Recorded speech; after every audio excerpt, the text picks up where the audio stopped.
and also to friends watching online. It's a great honor to have such great minds sitting in this room together to celebrate our 6th HHTD. And first of all, I would like to introduce to you, our very, very special VIP, our founder, Terry.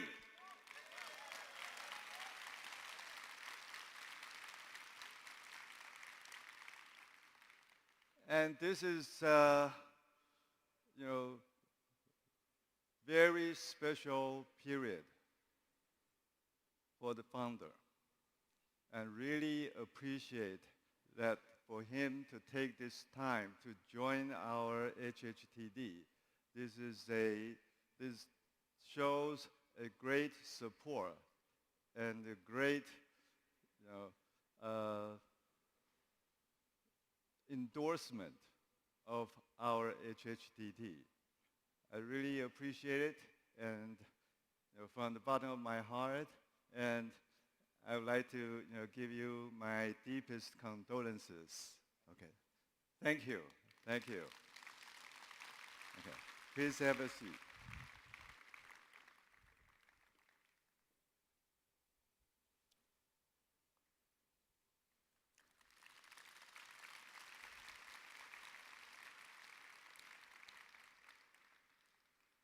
This is very special.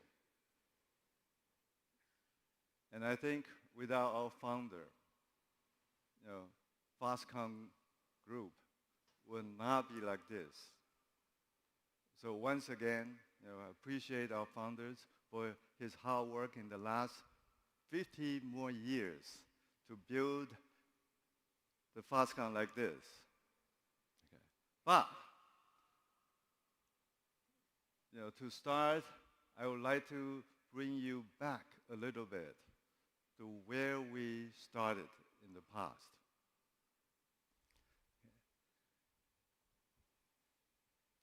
Okay, so let me start with something simple. A look at the final products Foxconn has built over the years. Final products. In the last 30 years, I think Foxconn started building final products 30 years ago. It was about 1996. We built more than 1,000 final products in the last 30 years. Smartphones, servers, monitors, networking gears, EVs, consumer electronics. The list goes on and on. Every time people see this, the reaction is always the same. Wow, so many of them. That reaction is great. But many people still think Foxconn is only a system assembler. Today, I want to show you why that picture is incomplete. Why vertical integration is actually Foxconn's hidden strength. Our competitive edge is built on technology, manufacturing, and process engineering. These are the capabilities we use to build the future, component by component, material by material. We have a lot of product lines. Let me use only 3 of them for today. Smartphones, AI servers, and EVs, to show you how deep our capability goes. Let's start with the device you probably have in your pocket, a smartphone. A smartphone is a miracle of precision. Inside are metal and glass housing, measured in microns. Camera modules as complex as miniature optical labs. And the precision of the camera module will have to be within 10 micron. 10 micron. And the PCBs antennas, thermal parts, power modules, and sensors. And so besides the system, all of these components are also made by Foxconn. You're probably not aware of this. Yeah. Actually, what's inside of the cell phone, almost 60% of the components are made by Foxconn. So we're not just a system assembler. We make components. We can, not only we make components, we also delivered over 1 million phones in one day. 1 million phones a day. Can you believe that?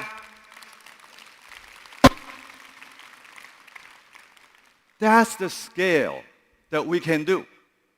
That requires a lot of manufacturing engineering besides precision processing engineering. To make all this at massive scale, we rely on precision machining. All these precision machining measures in microns. Of course, comparing to TSMC, they're in nanometers. We're in microns. But imagine this is visible. You can see the metal by your eyes. But with semiconductors, you can't see it. Okay. So in micron, that tells you how precise that metal work has to be. And also the optical alignment. As I mentioned, for cameras, the alignment will have to be done so accurately in 10 micron. The accuracy of the camera module in 10 micron. And also, in order to do all these phones, we have to do also the PCBs as SMT processes. And talking about SMT processes, we have more than 1,500 precision SMT lines. More than 1,500 SMT lines. Can you believe that? Is a lot of machines. And we had to maintain them so that they can work perfectly and consistently in order to produce 1 million phones a day. Okay.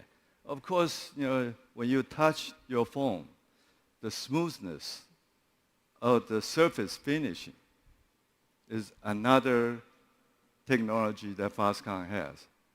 The surface finishing, that requires some technology goes down to like, 0.8 microns.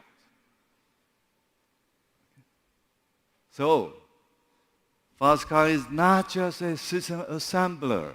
We have a lot of processing technologies that you don't know about. Not to mention, in order to build parts, the parts will have to design with some technologies in order for the parts to meet the standards or meet the requirements. Next, I'd like to introduce to you about the AI product line. AI is very hot, very, very hot. I have to tell you how many racks that we can do in a week. 1,000 racks that we can do in a week. And it's increasing. For next year, it will be more. Imagine 1,000 racks. Each rack probably has more than 72 GPUs. If we look at our partner from NVIDIA, they like it because the number of GPUs, the more we use, the more the business that they will have.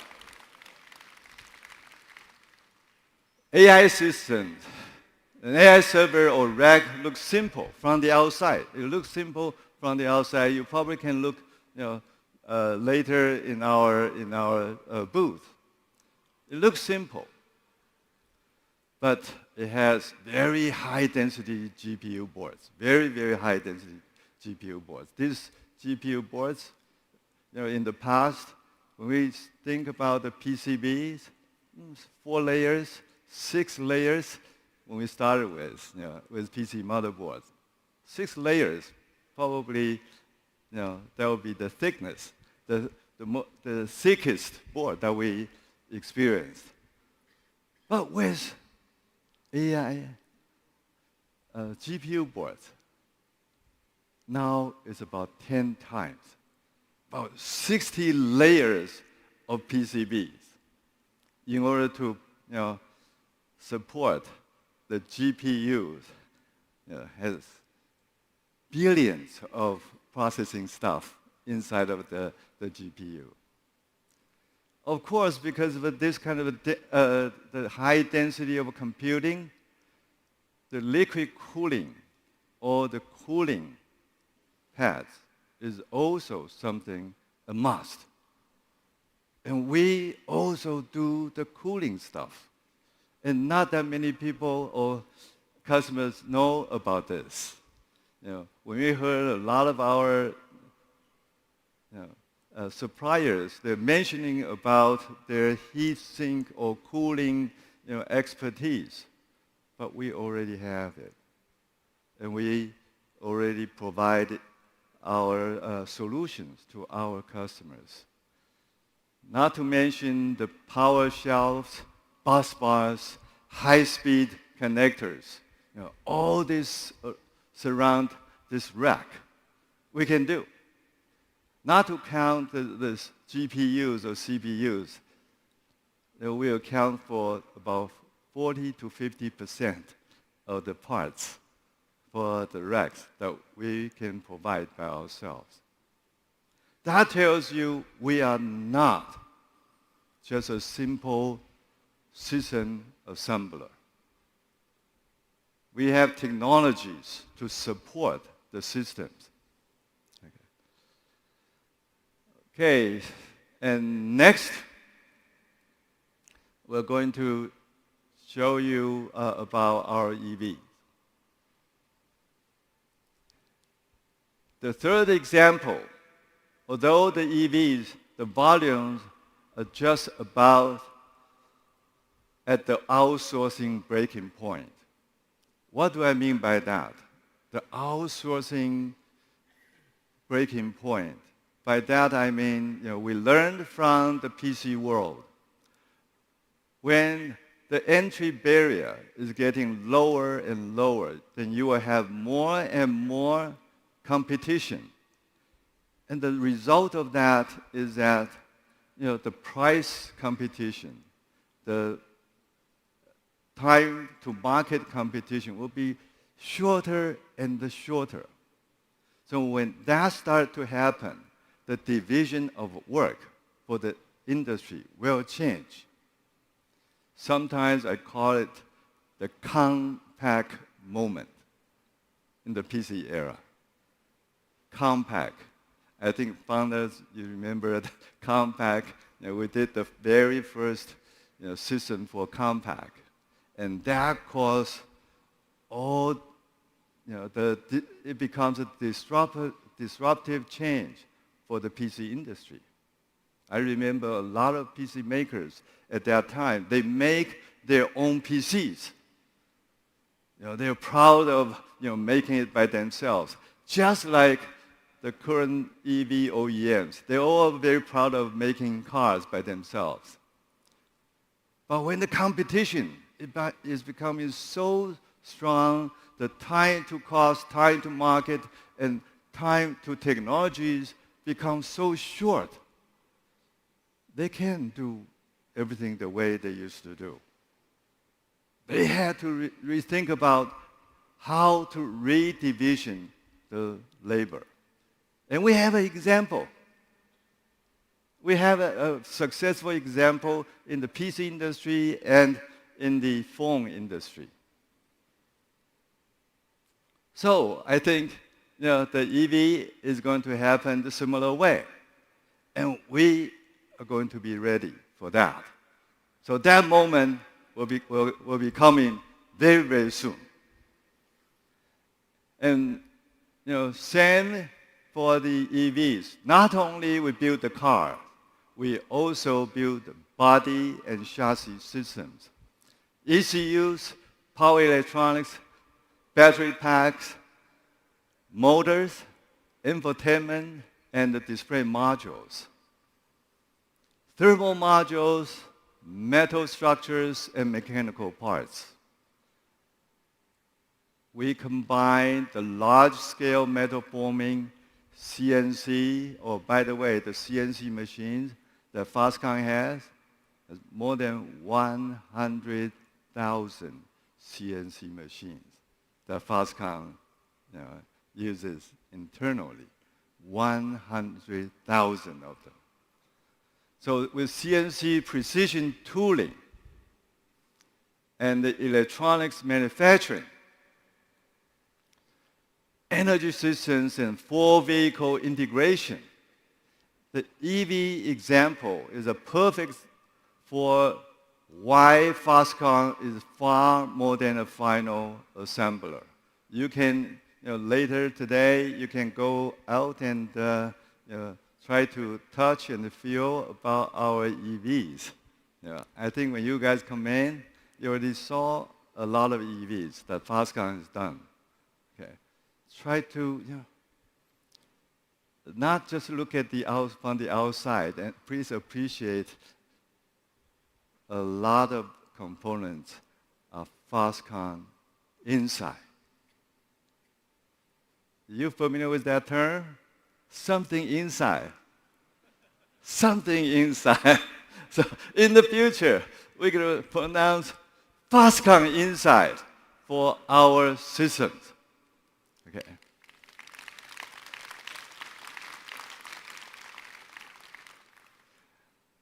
All of these capabilities rely on outstanding manufacturing management.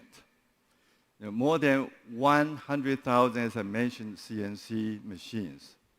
Over 1,500 SMT lines. And that is what results in about 1 million phones that we can do a day and 1,000 racks that we can do in a week. Our goal is not simply to make things. Our goal is to enable industries to move faster, to shorten their time to market and time to cost and time to technologies, especially for the AI data center industry today. We need to speed it up, right? How do we speed it up? The vertical integration capability is so important. I think our customers, our partner also experienced in the past, if you have to work with so many suppliers to resolve a problem, it's going to take you a lot of, not just the complexity, but also the time that you're going to spend in coordinating among all these suppliers. But Foxconn can do it. So with that, it tells you, Foxconn is not just a simple system assembler. We are component manufacturers that enables your system. And with technologies, not just on parts design, but also processing and manufacturing technologies. And look into the future, besides what we can do today and what we have done in the past. Our鴻海Research Institute is pushing the frontier technologies, which you will also experience it. We have 5 research centers and 1 laboratory. And we're going to demonstrate their work in the advanced technology session in our booth. We're now working on quantum computing. The technology that we focus on is trapped ion technologies. There, we are going to show you the QPU module that we have done so far. We're able to trap more than 20 ions today. 20 ions. Okay. And we're also working on the high voltage process, silicon carbide semiconductor process. In our lab, we are now able to produce the silicon carbide with the break voltage up to 6,000 volts. 6,000! Wow. That means it can operate at 3,000 volts, far more than you need for the EV and the AI data center. That tells you how capable our technology can become. And also, we'll be showing you the Fox brand. The Fox brand is focusing on the traditional Chinese language, LLM. We're currently also working on some ideologies with Confucius ideologies that we're going to train this brand to have. At the bottom of this technologies, besides answering your questions, they have to tell what's right from wrong, right? So, and that's very, very important. And so far, the LLMs, they tend not be able to tell you what is right, what is not right. And with our research, hopefully in the future, the system is able to tell you from the Confucius ideology's point of view what is right and wrong. So I think that would be amazing, right? So in the future, you don't have to worry too much about your kids, asking questions and they answer it in a way that you are not able to accept. Okay. So these efforts, all the efforts that I just mentioned, Foxconn keeps moving up the value chain to have a faster, deeper, and more forward-looking.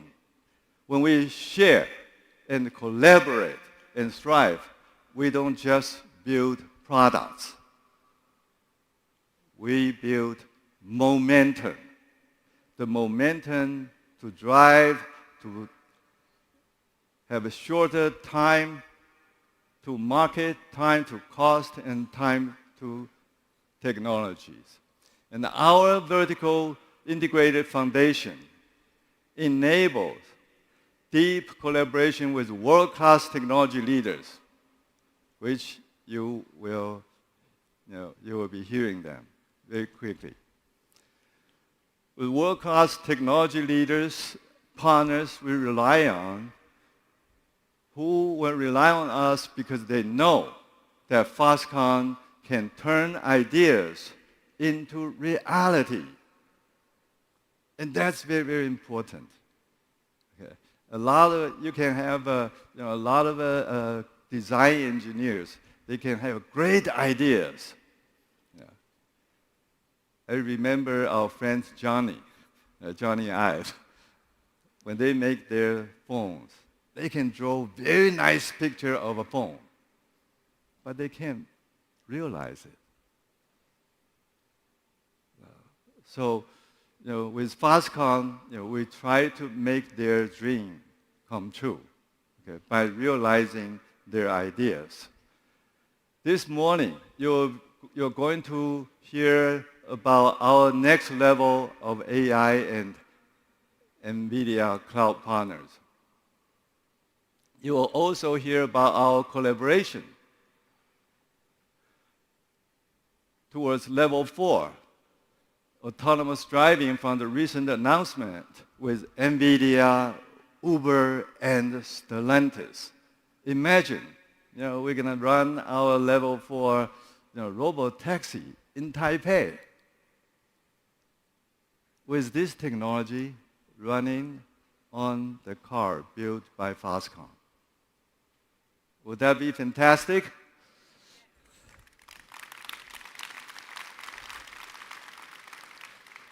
With IBM, we'll look at the quantum technologies, okay, and also the AI together, which can elevate the future AGI.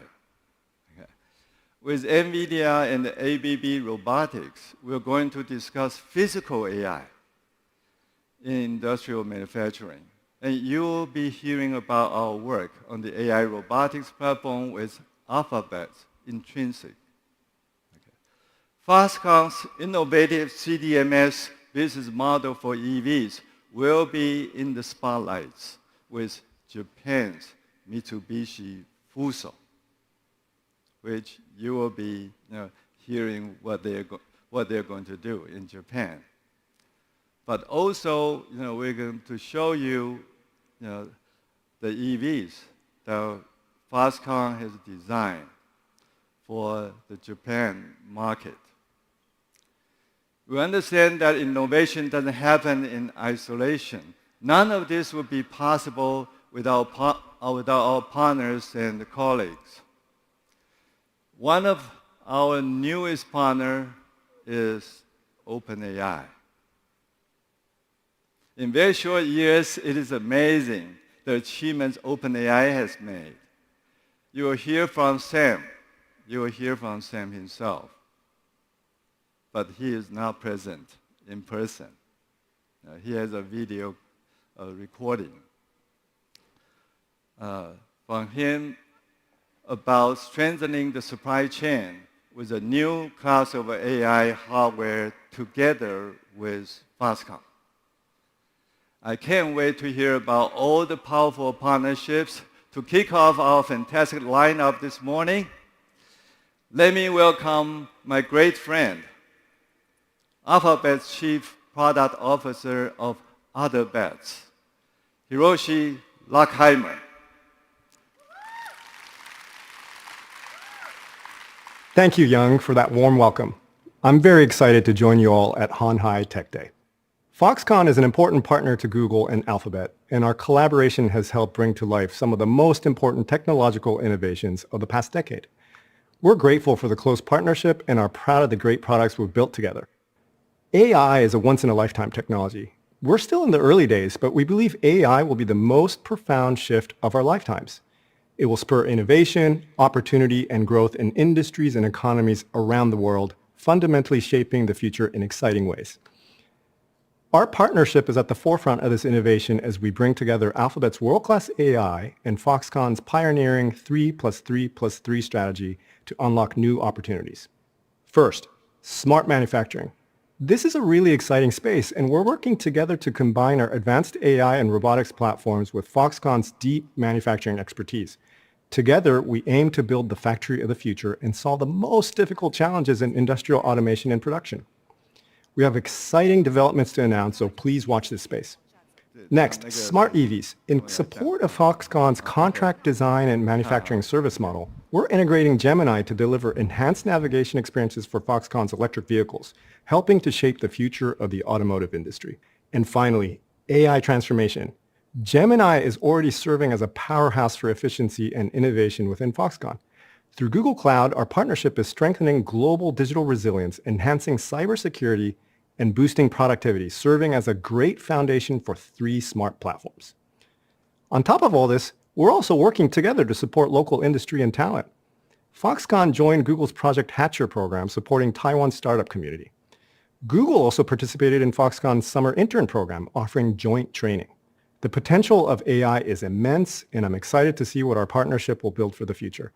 Congratulations to the Foxconn team on a great Hanhai Tech Day. Back to you, Young.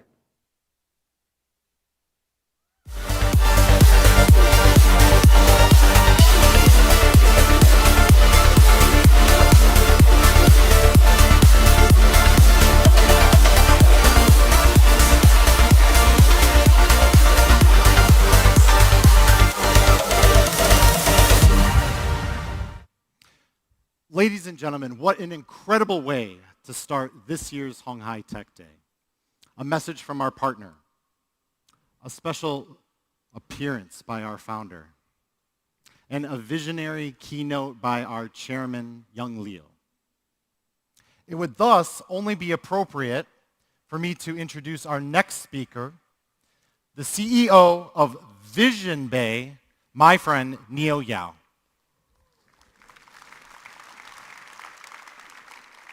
Good morning, everyone. Thank you for being here. I'm Neo, CEO of Vision Bay. I believe many of you are wondering who we are. We are a unit of Foxconn, but you know us better as a trusted NVIDIA cloud partner. Responsible for massive AI factory being constructed that produces intelligence. In simple terms, we are talking about a huge amount of compute power. It is not only the essential energy driving the next generation of AI innovation, but also an important engine of Foxconn's three major platforms: smart manufacturing, smart EV, and smart city. Do you remember the news from last month? Foxconn just announced a $1.4 billion investment in AI data center. Well, our chairman trusts me with that big numbers.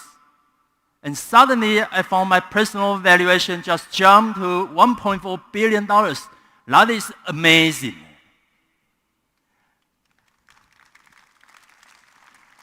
But more importantly, I came to realize I have been given a much bigger mission. That is to drive the second growth curve of Foxconn's AI business. Today, I'm pleased to announce that we plan to deploy 27 megawatt with GB300 in the first half of next year. That will be the largest advanced GPU cluster in Taiwan, and also the first GB300 AI data center in APAC. Let's take a look at the video. The question is not whether the age of AI will change, but how quickly we will shape that revolution. Can we accelerate a future where intelligence fuels your creativity and breakthrough success? At the intelligence epicenter, we turn vision into reality. The AI native powerhouse drives what's next. Vision Bay, a trusted NVIDIA cloud partner in Taiwan, fueling the AI factory that powers the innovation. High performance, reliable, and cost-efficient cloud for every AI frontier.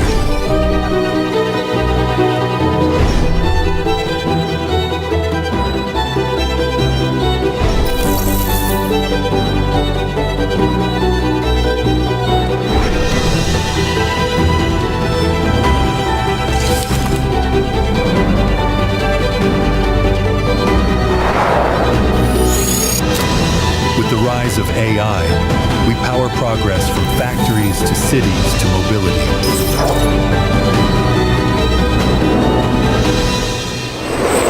Where AI pioneers converge and co-create, building a sovereign AI state, empowering an AI native era. Smarter, faster, together. Awesome, right? When we look back at human history, we see our journey evolve from muscle, the age of stone, to machine, the age of industry, to connection, the age of information, and now to intelligence, the age of AI. AI will once again reshape how we live and how business operate. And AI infrastructure will be the fundamental of this momentum. By 2030, global AI infrastructure will reach $5.2 trillion. That is incredible numbers. And AI compute demand from 2025 to 2030 will grow 3.5 times. What does that mean? That means AI will be one of the most valuable industries of the future.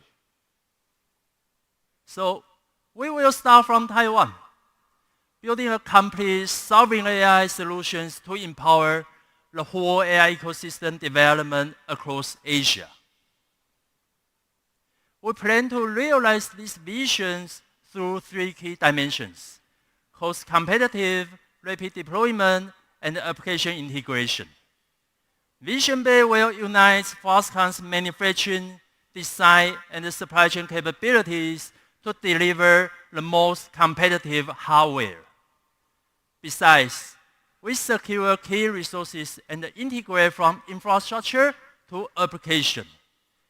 So AI data center can deploy faster, and we bridge the compute with real AI adoption, helping our customers, the enterprises, turn ideas into impact. The next wave of technological and economic power is being created by us. This will not only expedite the whole R&D development, but also drive the industry and economic growth. The most important thing is that provides the ecosystem to foster AI talents across the whole industries. We believe that is the foundation of competitiveness, securing nations' technology autonomy and data security. However, as we move into the AI era, Taiwan still faces several challenges that need to be solved. Today, I would like to introduce my good friend Alexis from NVIDIA to share her insight on this issue and the potential solutions. Hi, Alexis. Hi. I'm glad to be with you on the stage today. Actually, I have one question for you. From your perspective, what kind of mindset shift do Taiwanese companies need to get ready for the AI era? First off, thank you, Neo, for having us here. It's a great question. As you know, AI is transforming all industries. Every part of the supply chain needs to think through the impact of AI. As we enter the GPU-driven AI data center area, the barriers to infrastructure construction have risen significantly. In terms of capital investment, building standards, and power requirements. For example, deploying a 10,000 GPU AI data center, like what we're doing together, costs around $1.4 billion US. It consumes 27 megawatts of power and needs floor loading of 1.9 tons per rack. That's for an advanced GB300 NVL72 system for every rack. So in context, 2 tons per rack is more than double the existing conventional data center racks. And 2 tons, for reference, is about the weight of your average SUV. In addition, liquid cooling has become the main stage design architecture for advanced GPU clusters. It means that the difficulty of AI data center deployments for enterprises and public sectors has increased significantly, adding complexity to the operation and maintenance. And as GPU technology development accelerates, building individual facilities may no longer make economic sense. In fact, renting compute resources may offer a far better return on investment enabling flexibility and enabling companies to scale their compute according to both product and business cycles. So through Foxconn's strategic partnership with NVIDIA and our vertically integrated supply chain, we could deploy advanced AI infrastructure much faster to meet all of our customer needs. Due to a lack of advanced AI infrastructure facilities, Taiwan enterprises in particular are facing efficiency challenges while they're competing with their global peers. And while leading nations are developing sovereign AI and empowering industries through computing power, our Taiwanese companies, they are at risk of falling behind. So, yes. So it's beyond large corporations. Taiwan has over 1.6 million medium and small-sized enterprises that are struggling right now and striving to upgrade and transform. Our goal is we aim to help these businesses by understanding the workflows that they deploy in their businesses, by integrating AI into their existing processes, a workflow plus AI approach. This will enhance operational efficiency and profitability for the customers. Currently, most AI cloud computing data in Taiwan requires the use of overseas computing resources. This, as we've suggested before, this exposes a potential security risk to Taiwan's enterprises and government.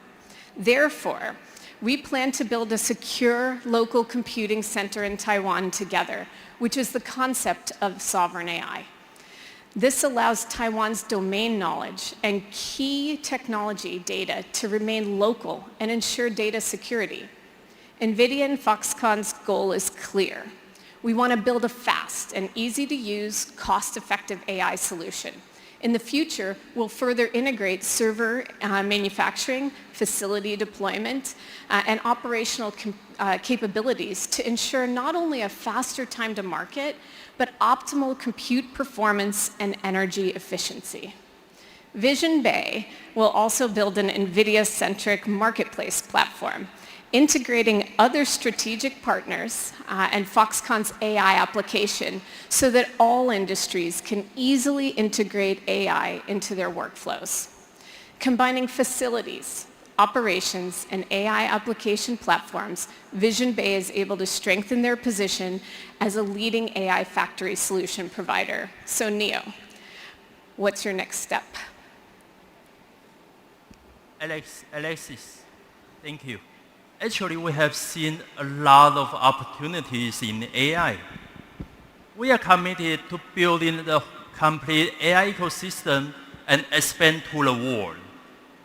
We welcome more partners to join us on this great and exciting journey. Let's build AI future together. Does that make sense? It makes sense. I can't wait to see what Vision Bay achieves next, and I'm very proud that NVIDIA can be a part of it. NVIDIA has gone through a similar transformation. We've transformed from a graphics chip company to a systems company, and then to a data center company, and now an AI infrastructure company. We've repositioned ourselves from a technology and GPU supplier to a foundational provider for AI compute platforms and infrastructure. In some sense, it represents a more expansive view of our entire value chain, and we're empowering organizations with AI factories, but also building the foundational infrastructure for AI factories, encompassing GPU clusters, software ecosystems, global data centers, power grids, and investment partners. So it's partners like Foxconn and Vision Bay from鴻海Group that are becoming more critical than ever before as we enable a broader set of partners to join us across the AI infrastructure ecosystem. You already have deep relationships in world-class manufacturing, supply chain, and more, which will be critical as we continue our AI mission together. Good. It is an honor to be here with you and share our vision for the future. So let's do it together. Yes. Thank you. Thank you. Thank you all for the listening. Thank you, Neo. Thank you, Neo. It's a really nice job. Ladies and gentlemen, our conversation on artificial intelligence does not stop there. So it is my pleasure, and if you can please welcome with a very warm, roaring applause, Jesse, the head of AI and quantum computing for鴻海Technology Group. Morning, everyone. Our esteemed founder, chairman, and all distinguished guests here. Good morning. My name is Jesse Chow. Great to see you again. I see many similar faces here. My name is Jesse Chow, and I'm the head of AI and quantum computing from the corporate business development. 2 years ago, our chairman and the man, Jensen Huang, were on the same stage in鴻海Tech Day. I still remember it was the first time they started mentioning these magic words, AI factory. Back then, everyone talked about what AI factory really was. It sparked a lot of lively discussions. And today, I'm excited to share how far we've come since then, from the imagination to the real impact it brings. Today, we're inviting one of the oldest and greatest company in the world, which has lasted for more than a century. Foxconn still have 50 years to chase. Ladies and gentlemen, let me introduce our new collaboration, IBM. International Business Machines.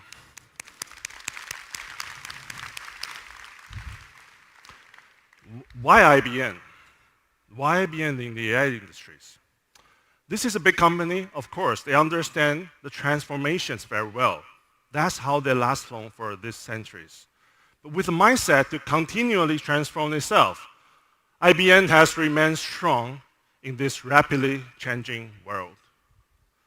There's no more suitable to tell us how to survive and thrive in this huge AI transition. I think it's one big step forward to the realizations of our AI factories. As for the next step, we will need to bring AI factories to everyone, to the enterprises, to all the startups, to the developers, and even to the governments. We're invited our strategy partner to tell us more on AI for enterprises and how to collaborate in this space. Please welcome Hans Deckers, General Manager of Asia Pacific. Welcome, Hans. Thank you, Jesse. Thank you. Thank you. Thank you. Foxconn team, everyone, thanks for having me. It's actually great, Jesse, to be here. Thank you. Hans, welcome. We all know that IBM is at the frontier of the technologies. We have seen it in the past 100 years. Maybe not just by us, it's by many people. Please, could you tell us what IBM is doing today on AI and all these key emerging technologies? So sure thing. I mean, a lot has happened. For over 100 years, IBM and all of our clients have been transforming. We know about the geopolitical headwinds, but all these uncertainties bring a tremendous amount of opportunity. For IBM, it's always be, and it will always be, client first. And when you look at the hot topics today in this world, Jesse, it's sovereignty, as we just heard, data, control, flexibility. Yes. How do you stay there? Now, we can't do this alone. And this is why partnerships together with Foxconn, together with other parties, is so important to assist clients on their journeys. If I pivot a little bit to IBM, IBM is really focused today on 3 emerging technologies. You see them behind me. Artificial intelligence for the enterprise and government, hybrid cloud, and a new emerging technology that is coming, which we call quantum computing. Now, Jesse, maybe we could dive into quantum a little bit? Yes, I think quantum is also another very exciting trend, right? Tell us more about quantum. I think IBM is leading in this space for decades, correct? And I'd like to see how you see the visions of quantum and also maybe how to, fuse with the AI factories together. So, 3 emerging technologies, as I said.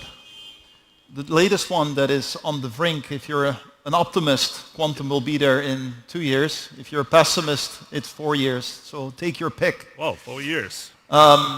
if you look at the quantum roadmap, and IBM has been on this track, IBM Research, for decades, we see that by 2025 we will have the first fault-tolerant quantum computer. Quantum will not replace classical computing. Yes. It will be a combination. They will supplement each other and accelerate AI. And a lot of this is already coming to the forefront. We've been working with many different institutions, including large banks, where we already see 34% higher accuracy rate in bond trading algorithms versus traditional compute. Oh, wow. So a whole new world is opening itself up. Wow. So there's banks or enterprise start adapting with this quantum algorithm and to optimize their workloads. Oh my, that's very advanced, right? So I think it's also a very different IBM indeed, right? Which is why Foxconn is keen to work with organizations like IBM to realize our visions of the technological future. Next question. What are the challenges that you're seeing today on the AI adoption for enterprises? Right. So let's maybe first ground ourselves in 5 common challenges we see in the boardrooms with enterprises. Okay. And then I'll talk a little bit on how we collectively can solve Sure. it. So the first problem or challenge we see everywhere is that every big enterprise has multiple infrastructures to manage, on-premise, off-premise, and they haven't really found a way to properly integrate them. Second, data. Data has been exploding for decades, but only very few companies have actually extracted the right amount of value from it. True. Thirdly, many enterprises have seen a lack of automation. So with the new technologies, data exploding, infrastructures being everywhere, without proper automation it's very, very difficult to manage. The fourth one, and these are all compounding challenges, is a lack of skills. New technologies are emerging, companies have a very, very difficult time to keep up with skills, which combines you into the fifth challenge, which is really security. If you have these 4 not properly managed, you open yourself up to potential security challenges.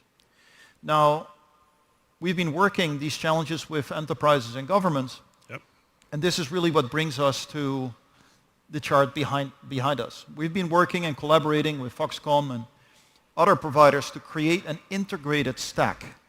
So at the bottom, you'll have infrastructure and AI compute. Then you'll have a hybrid cloud layer using Red Hat OpenShift, a very open platform. Then really it's a data layer that we've been adding using open source software, where really the data of our clients is the data of our clients.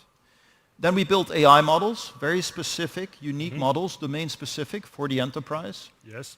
We then provide orchestration for agents, but also for assistants. And that all comes together in what we call a collection of use cases. And those use cases is ultimately where enterprises extract the value. These use cases will be the AI factory, as we're discussing. AI App Store. AI App Store. AI App Stores. That's interesting. I really like the word, AI App Stores. We're starting with AI like a tool. We try to do something on top of that, and of course, to enhance the efficiency of the enterprises. So I have to say, very few technology providers have these horizontal views like IBM, right? So to provide a comprehensive approach towards AI value creations. But how do you go about helping enterprise utilizing these technologies? Right. So in the last, I would say, 2 years, we've been applying a lot of this technology that I just talked you through to ourselves. As an IBM company, we're a very big enterprise, operate in 170 countries. And we've been applying this to ourselves, and we call ourselves Client Zero. Client Zero. Now, we apply this technology to our workflows, to our processes, and what we've realized, and we see this with a lot of our clients, we're all organized vertically. We're organized by geography, organized by product. We're very siloed in nature. It comes from an old GE setup post-Second World War. And everything we have in the enterprises from an organizational setup is vertically. Yeah. But when you really look at unlocking AI, you have to take a very horizontal approach, almost a workflow approach. Yep. And the approach we've taken and we've distilled from it is eliminating first operational complexities, simplifying end-to-end workflows, then automating all of the manual tasks, and then we start with infusing AI across all operations. Many clients, Jesse, start at step 4. They forget the first 3. Wow, you basically started AI transformation from yourself. No. That is cool. But what are the learnings you think we can adapt to bring this to the AI factories now we are creating in Taiwan? Can you talk a bit about more on this IBM Client Zero use cases? All right. So again, over the last few years, we've been applying this technology to ourselves, and we've been able to save in productivity gains $4.5 billion. $4.5 billion? Billion dollars within the IBM company. Within the IBM. Wow. And we should have applause here. Oh my gosh. 4.5 billion is money saving. Now, we've implemented AI across 70 workflows, enterprise workflows that cut across all of these silos. This is where you really can extract value for the enterprise. We're very optimistic about what we could do together with clients using the AI examples and the factory we just talked about. And it really sets the right foundation for culture, platforms, governance to drive success. We've been able to do it in our company. We're doing it with clients. And I believe with the right partnerships, we can bring it to the rest of the world. Thank you. I think applying this Client Zero approach is really a smart idea, which makes this use case more persuasive. It just needs by you and change the ways of working. And that's how they tell you, the IBMs tell you, and we tell you together that how we change things. To wrap things up, I want to talk about the future. What's your view on the impact of Foxconn's AI factory to our clients? Our clients here, right? The ecosystems and also Taiwan. I think applying Client Zero approach, these use cases, is allowing all of us, right, enterprises, governments, the ecosystems, companies in Taiwan, but also outside, to really take all of that and be in a unique position to horizontally integrate the enterprise and therewith extract massive value from all of these technologies. Cut across the silos, and for us, right, collectively, the realization of the AI App Store is really becoming the use case store for all of the enterprises to start using. I think so, yes, to cut the silos. So what's the final one message you want to leave with all these audiences? So first of all, I have to congratulate Foxconn. It's fantastic to be Thank here. you. It's fantastic to see all of the innovations that Foxconn is bringing. We, as a company, have been in Taiwan for 70 years, and we're looking forward to be there in the decades ahead. IBM will continue to invest into Taiwan's future, and there are a few things that are really important, and I saw it already in the previous presentation. Sovereignty, how do we secure it? And I believe the factory will absolutely help. The power of partnerships, nobody can do it alone, and together we will be stronger. And maybe thirdly, it's really bringing this reimagination to impact, which is the core of this discussion. I think so. I think sovereignty is the big turns also for the future. Right. Thank you, Hans. Thank you. Thank you, everyone. Thank you. Thank you. Thank you. Thank you. Thank you. Let's keep it up for Jesse. Great job. And yes, in case you didn't notice, we do high fives here at Foxconn. And also, I have moved from that position to this position here because I am transferring over from as your MC to now the person who has the pleasure to guide you through 2 talks. Not just 1, but 2. And I also now have to introduce myself. So ladies and gentlemen, my name is Robert Schlager, Head of Corporate Communications for Foxconn in the United States, working closely with our Chief Product Officer, Jerry Xiao, on initiatives across North America. And it is my absolute pleasure to be here with all of you here today to introduce our next segment. As the chairman alluded, this is a very exciting day, but it's also a very exciting a moment, because what will be shared has not been advertised on our鴻海Tech Day website or our鴻海Tech Day mobile app. And at this very moment, in both the United States and Asia Pacific, news is breaking if you have not already seen it. News is breaking if you have not already seen it.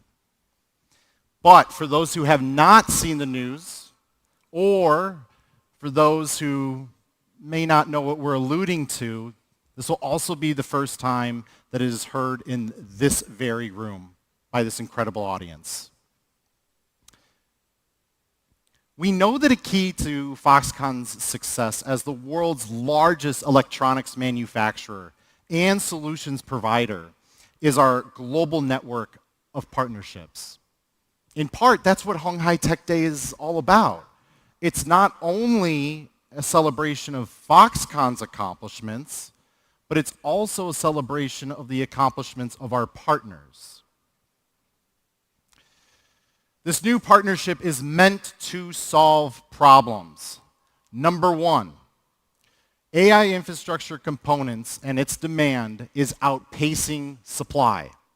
This is a problem.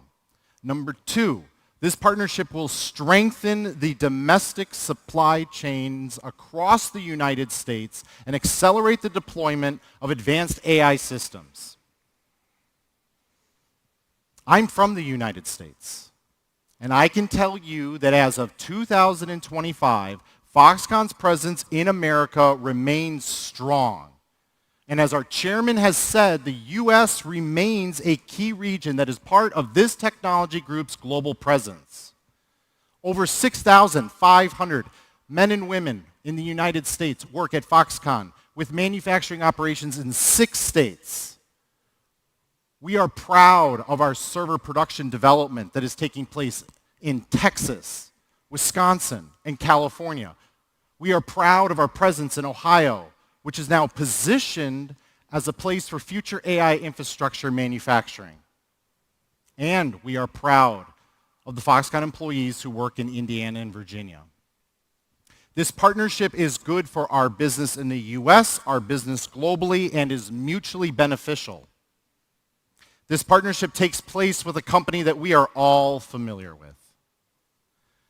This partnership takes place with a company that is a leader in foundation models for artificial intelligence, a company that is led by a visionary who continues to push the envelope of human innovation to deliver a product that brings our human race closer to new frontiers with tools that will also position Foxconn as a continued leader in the ICT industry.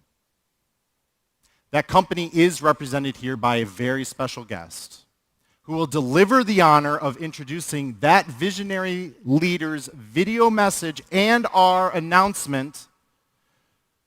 So thus, without further ado, please give a roaring鴻海Tech Day welcome to Alex Brown, head of APAC, GTM, and partnerships from Foxconn's newest partner, OpenAI.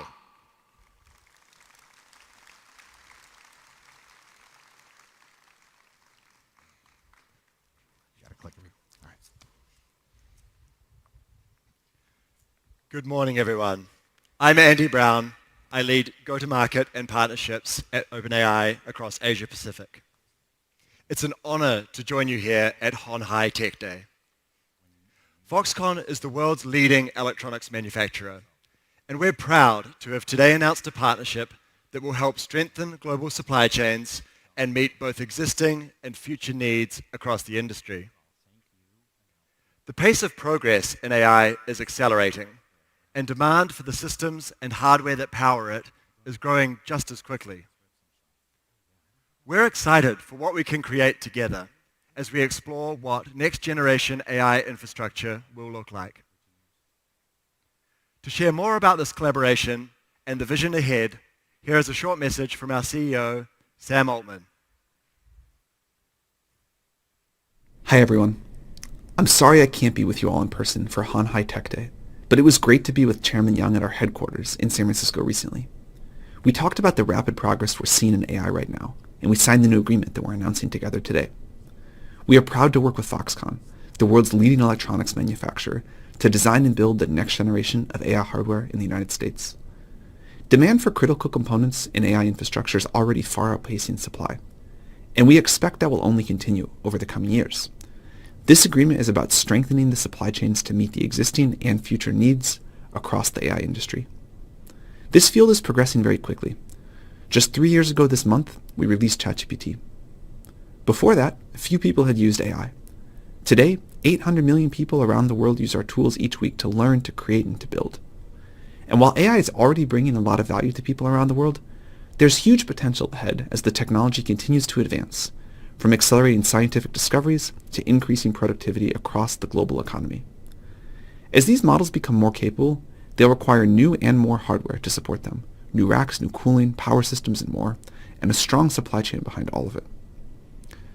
To keep pushing the frontier, we need to build these new types of AI infrastructure hardware at scale, and I'm excited for that to happen in the US and with Foxconn. Foxconn's experience building complex infrastructure and hardware at massive scale makes them the ideal partner for this, and I'm looking forward to exploring together what this can look like.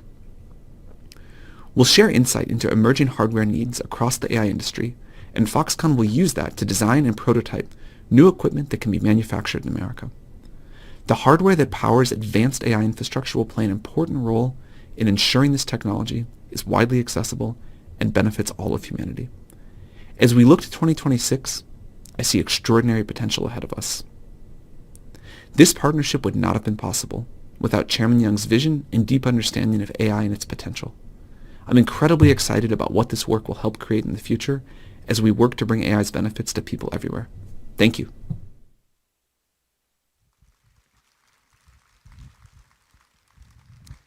Thank you, Sam, and thank you, Andy, for joining Foxconn to make this exciting announcement.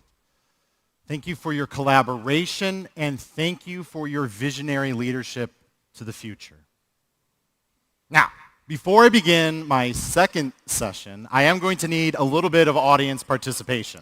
So I hope we're ready. But by a show of hands from the thousands of people who are here in this audience today, and don't be shy, how many of us have a 5-star Uber rating?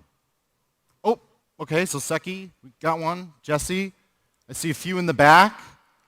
All right, that's good. That's really good. I have to admit, as I was coming here this morning, taking an Uber to this convention center, I did check my Uber rating, and it's not a 5-star. I don't even want to tell you what it is. But it is certainly my goal to deliver for you a 5-star talk, and we at Foxconn would not be able to do that if it were for this 5-star audience, our 5-star partners, our stakeholders, and a gentleman who I'm going to introduce very shortly. 3 weeks ago, Foxconn, with global partners Stellantis, NVIDIA, and Uber, announced an MOU that will steer us closer to a future of autonomous mobility.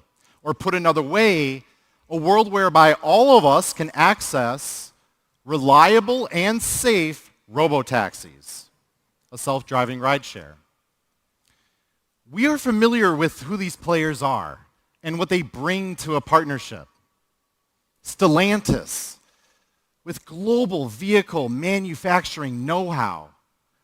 NVIDIA, and their autonomous vehicle development platform and software purpose-built for L4 autonomy. And then there's, of course, Uber, with their operational experience managing massive ride-hailing networks, accounting for billions of trips worldwide. Such scale is incredible and a crucial element to this partnership. Ladies and gentlemen, autonomous mobility remains a strategic priority within Foxconn's electric vehicle program. More so, autonomous mobility is a core to our pursuit to provide and contribute to the future of smart cities. But what is Foxconn's role in this initiative? The answer is consistent with something that we have heard throughout this entire morning. Wherever you look, no matter what stone you turn over, when it comes to artificial intelligence,鴻海Technology Group is a force And鴻Technology Group has a seat at the table doing its part to manufacture AI infrastructure that enables industry to accelerate innovation. In the case of robotaxi, the AI that makes the product autonomous is enabled by Foxconn's AI infrastructure hardware.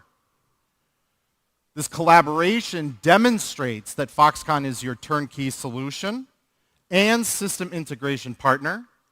Foxconn can enable OEMs to bring robotaxi products to market with faster time to market while optimizing time to cost by the nature of the role we play in supplying the world with AI infrastructure. AI infrastructure is not always something that we can touch. AI infrastructure is not always something we can see. But when AI infrastructure works and it supports an ecosystem of partnerships that renders a product or a solution that does work, that's when all of you can trust that existing and new customers will continue to ask Foxconn to be their trusted partner. The theme, after all, of this year's鴻海Tech Day 2025 is accelerating imagination.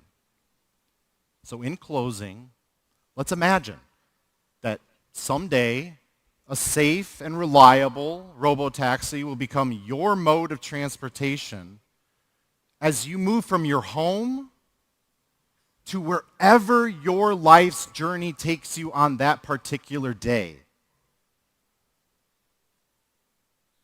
And speaking of journeys, our journey continues because it is now my esteemed pleasure to introduce our very special guest and partner, Ankit, head of Uber's international business and AI solutions, to talk about Uber's contribution to accelerating imagination.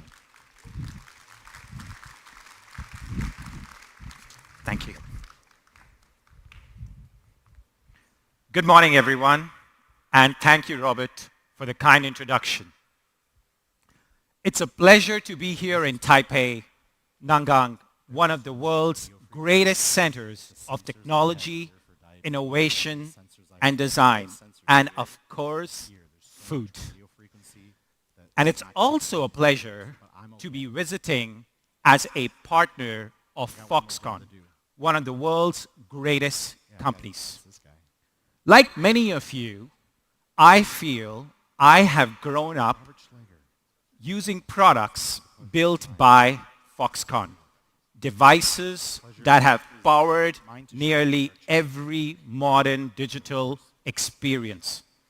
The scale and energy of this conference reflects this legacy. This year, Tech Day comes at a very special and exciting time. As Robert mentioned, just last month, Uber, NVIDIA, Foxconn, and Stellantis came together to announce a partnership that will help write the next chapter in the world's autonomous future.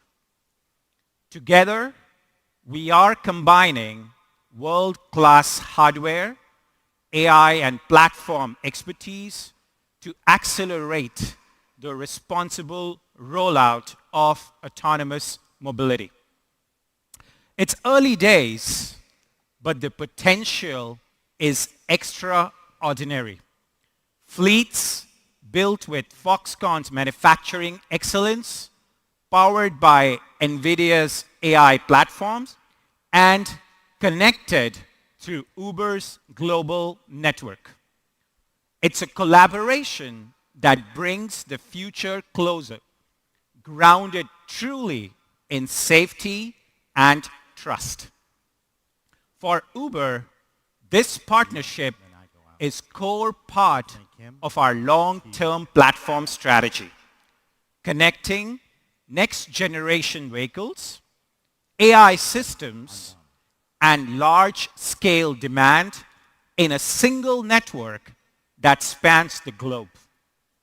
Today, AV trips represent just a small fraction of the millions of trips that take place on Uber platform every single day.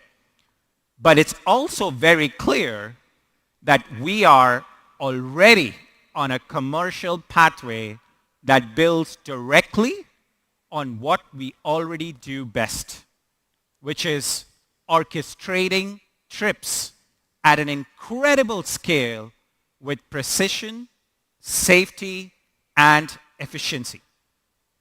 By integrating NVIDIA's L4-ready architecture and Foxconn's advanced manufacturing and system integration capabilities into our ecosystem, we are building a model where autonomous vehicles can enter Uber's network seamlessly, operate safely, and deliver stronger unit economics over time.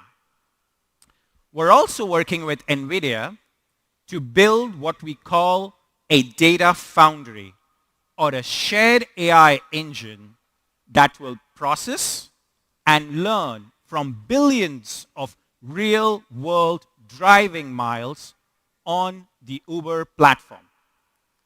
Built on NVIDIA's Cosmos Foundation model framework, it will help us train and validate the next generation of L4 autonomous systems.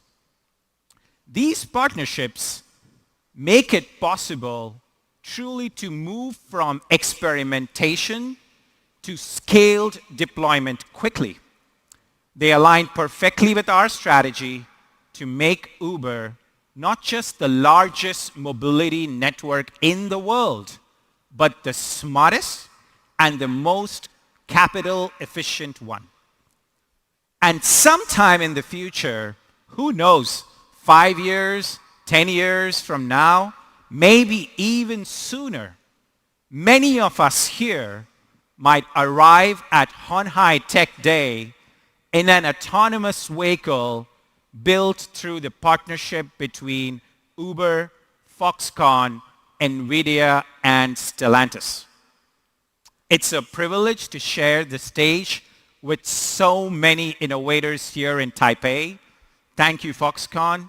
Thank you, Robert. And as Uber, we look forward to traveling the road ahead together. Thank you.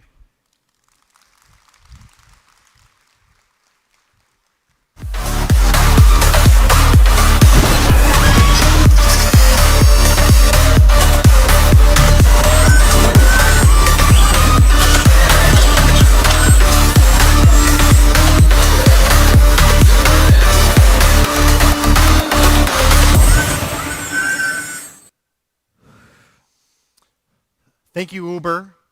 And for our next session, I would now like to introduce Dr. Xie, our Chief Digital Officer from鴻海Technology Group. A round of applause, please. Good morning, founder, chairman, and our guests. I'm Shi Zhe, head of the Smart Manufacturing Platform. Before I start, I want to ask a question. Are you excited about all the computational powers and AI capabilities鴻海and the partner is providing today? Are you? For myself, thanks. For myself, I'm very excited to use that to change our factories. Smart Manufacturing Platform is one of the smart intelligent platforms of our鴻海Group. The core of the platform is a super brand powered by our AI factories. The engine of the AI-ready platform that powers 3 cutting-edge capabilities, which is manufacturing AI, agentic AI, and the physical AI. Together, this enables the deep integration of generative AI across Foxconn's factories. Now you see, we are building intelligent solutions based on the smart manufacturing platform for our factories. For example, here you see, we have 8 different applications. This includes generative AI for advanced scheduling, flexible manufacturing system, factory GPT, and autonomous operation AI for intelligent decision making. Together, they improve our manufacturing capability and maximizing efficiency. But today, before we talk about platform, more importantly, I want to talk about physical AI. I think we are entering an era of physical AI, which is embodied intelligence. This means that AI empowers robots, machines, automation equipment, has the ability to sense, to understand, and to act by themselves. At Foxconn, our chairman mentioned, we have 3 levels of physical AI in our factories. Let me tell you. Number 1, level 1, is a fixed motion and automation. Speed, precision, and repeatability is a major focus for that. Number 2, we add sensing, control, enable basic flexibility and adaptability to response. And level 3, we integrate all the AI capabilities. We put perception, decision-making, and learning, allowing system to self-adjust and to do complex scenario problems in real applications. In level 1, you see here, the AI-powered path planning has significantly enhanced our robots and the machines to do more stable work. Now we develop it to EDM and the metal processing. And in level 2, since understanding AI increase flexibility and efficiency in cable assembly and precision assembly in our factory. Level 3, most excited scenario. Multimodal AI enables humanoids and collaborative robots to autonomously execute complex scenarios or applications, including intelligent warehousing and beyond. Right now, we see the capabilities of physical AI, so we are expanding our physical AI capabilities to our most advanced factories, lighthouse factories around the world, more than 100 lighthouse factories. But you see here, apparently, robots' capabilities is continue to advance. The range of applications is expanding. To achieve the optimal performance, not only we need robots, not only we need scenarios, we all need training and simulation. This is heavily rely on the computational power. So today, I'm really happy to invite our guests from NVIDIA to the stage to share their solutions and visions for physical AI. Let's welcome Spencer Huang from NVIDIA. Thank you, Spencer. Hey, thanks. Good morning. Thank you for Please having me. share more about your stories. Sure. Thanks. Thank you so much. Good morning, everyone. Welcome to鴻海Tech Day 2025. I'm super excited to be here to talk to you about the types of problems that we see in robotics that we're hoping to solve together with partners like Foxconn. We're looking at a great set of challenges that lie ahead of us for the next stage of robotics. And so one of the things that I just want to take a step back on is what exactly are we looking at in terms of where we started and where we want to go. So we know that physical AI is the next wave. We've seen the advent of LLM and ChatGPT. We know all of the benefits and all of the great technologies and the great solutions that it's offering us. And now we're starting to learn how can we apply this intelligence to the physical systems that are going to help us build and interact with the world around us in the future. And we also know that this is going to be a large industry. Robots are going to be everywhere. They're going to be in industry, they'll be in hospitals, they'll be in our houses, they're going to be on and off world. Robots are effectively the future of humanity in the way that we're going to be interacting with our world and the way that we can go and turn the world and all of the future solutions into things that are new industries that don't exist today. And the reason is because anything that we could automate up until today has largely been limited by the way that we can describe the processes to the robots themselves. Whether it's conventional robot programming, waypoint programming, where you want to show a robot by taking it from point A to point B and having it remember, it's only gotten us so far. But where we are today is extremely impressive, but there's still much more to go. And so in the next set of autonomous robotic solutions, we need to start thinking of how can we apply autonomy at every stage. We often talk about Project Groot at NVIDIA, if you're familiar with our humanoid project. This is an endeavor, a long-term vision of how can we start solving for autonomy for the humanoid embodiment. But along the way, NVIDIA believes that we can take all of these valuable technologies and bring them back into industry today so that way we can apply them to the problems that we see today where they still have no solutions. And so we look at this in physical robotics, or in physical AI for robotics, as our three-computer solution. You need a computer that allows you to train the brain. You need another computer that allows you to simulate the robot inside of a simulated environment that's physically accurate prior to actually deploying to the real world. And then, of course, you need the hardware that allows you to then take all of this intelligence, put it onto the robot, deploy it into the real world, and start really doing valuable tasks. But one of the main challenges still holds us back is going to be data. And we've heard about it in a few previous speakers. You're going to hear about it probably all throughout the conference. And the reason is because physical AI is inherently at odds with the corpus of data that we started with for LLMs. When we started with LLMs, we had the luxury that humanity has written down and recorded our history for most of our lifetime. And so we were able to treat and train these agents off of information that already existed. For physical AI, it's much different.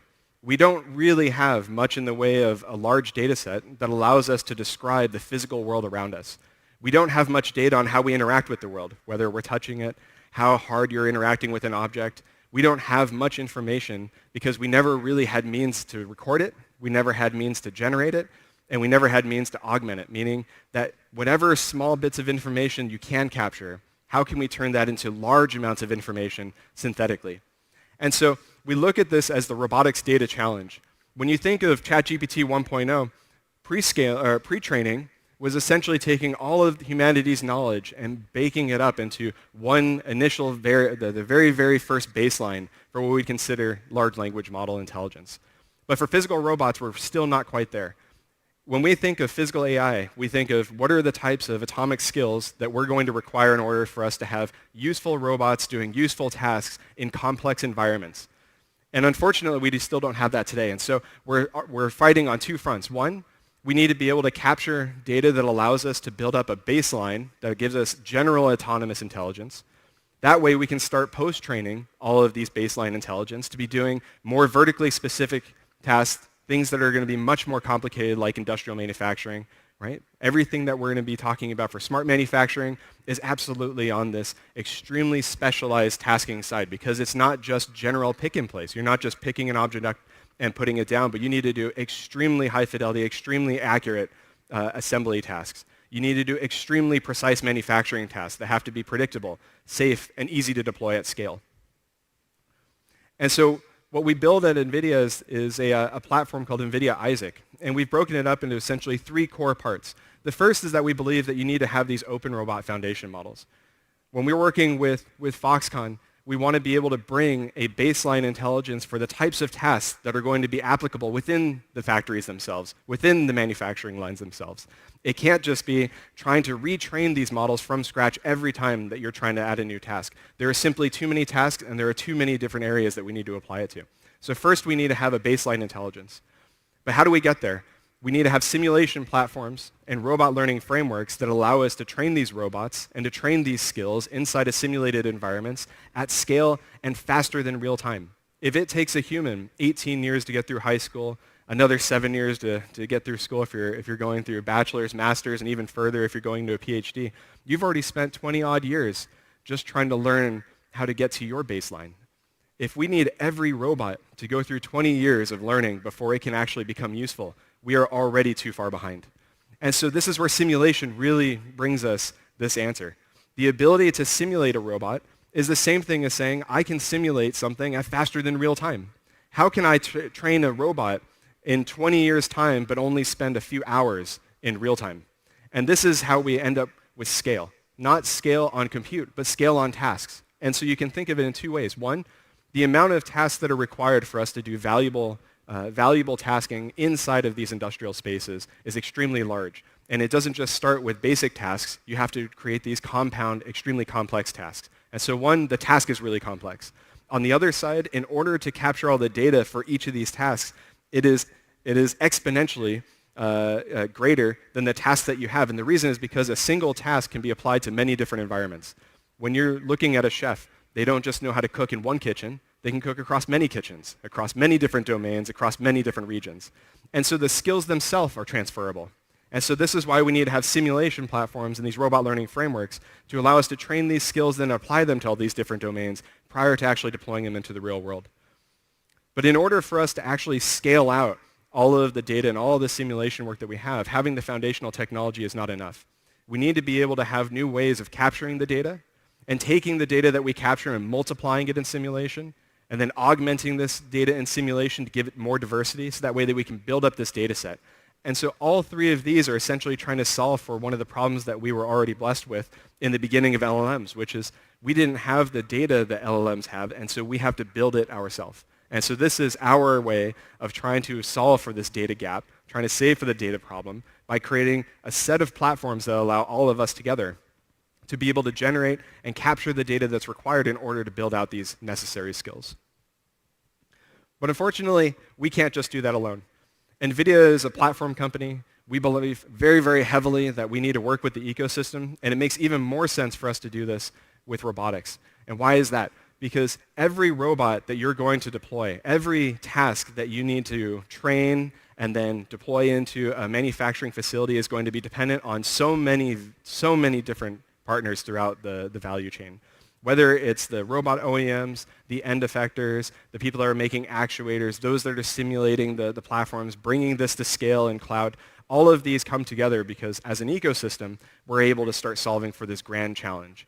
It's not a single company challenge, it's a grand challenge. And that's why working with Foxconn, it allows us to start solving for one of the most important and one of the hardest challenges out there, which is industrial manufacturing. Smart manufacturing has the unique position of being at odds with the way that we think of general tasking.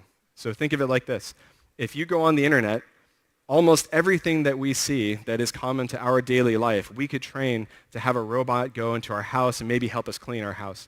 But when you look at all the fantastic technologies that Foxconn is working on, but the complex processes that go behind those technologies, none of that information is available on the internet, which means that we have to build these data pipelines and these data factories ourselves. And so this is why it makes a lot of sense for us at NVIDIA and Foxconn to be partnering together to be building the next wave, the next generation of industrial manufacturing and robotics and autonomy. Thank you all. Welcome to Hanhai Tech Day 2025. It's wonderful to be here. Impressive. Very impressive, Spencer. Thank you for coming. Thank you so for much. sharing your visions and Thank you. let us know how physical AI looks like. Absolutely. Thanks. Thank you so Thanks.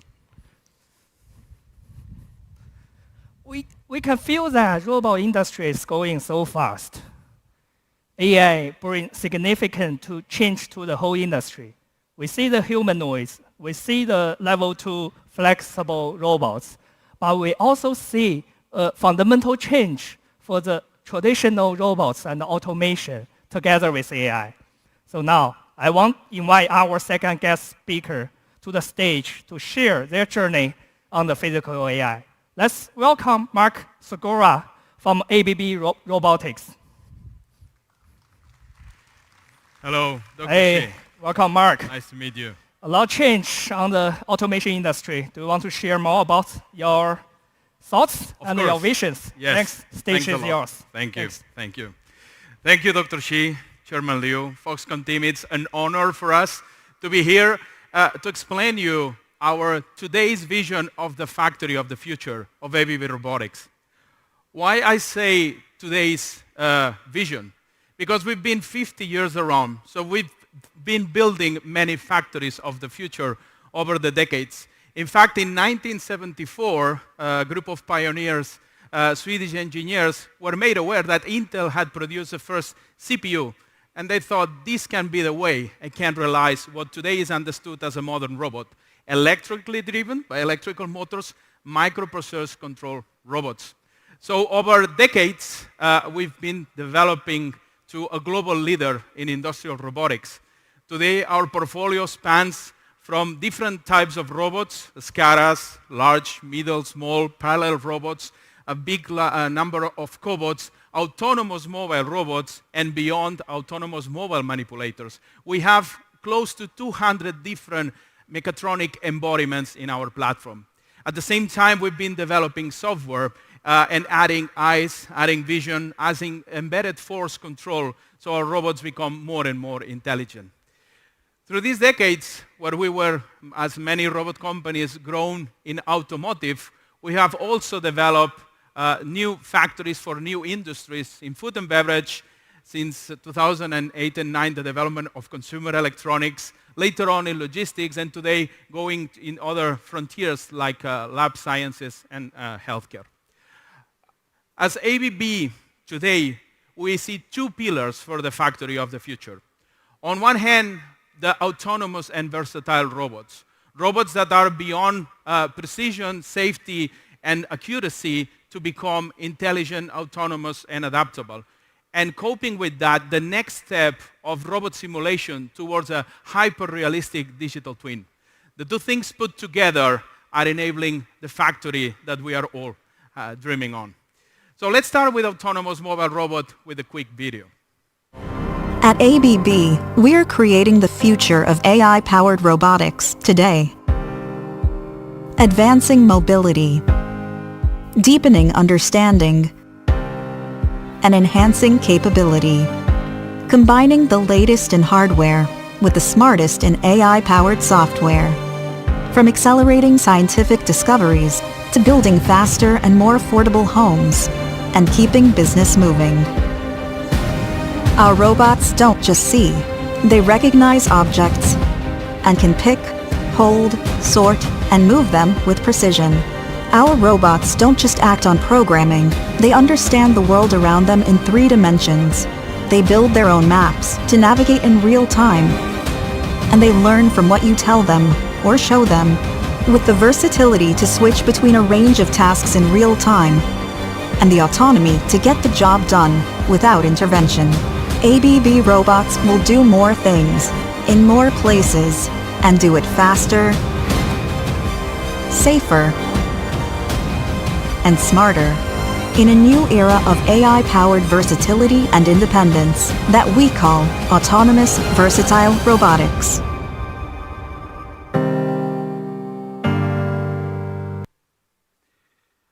Autonomous versatile robots. Why did we choose this name? Because autonomy and versatility are not the same thing. And as people think now about the full-fledged robot that can do anything, in industry, return of investment matters. So we wanted to break down the concepts and making sure that we have individual products that you can put together to achieve the full autonomy and versatility.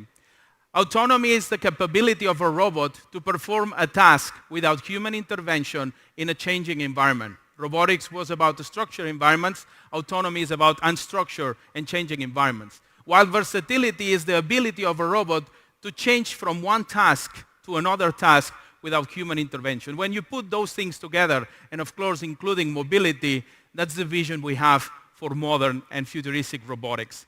That future is already here. We are commercializing and deploying many of these ABR products in the world. The first I want to mention is a non-AI product, as much as this is not cool these days, but it's a very important level of autonomy and dexterity. We use it in electronics assembly in many of the Foxconn plants, and it consists on giving the robots the vision combined with the force to do very delicate assembly. Can you imagine what it takes to build the phones that Foxconn builds? Well, we do that combining vision, giving the robot the image of the part, having sensitivity on the robot with force control measuring the currents of the motors, and combining that at speed of milliseconds, be able to have that sensitivity like a human touch to assemble perfectly and seamlessly.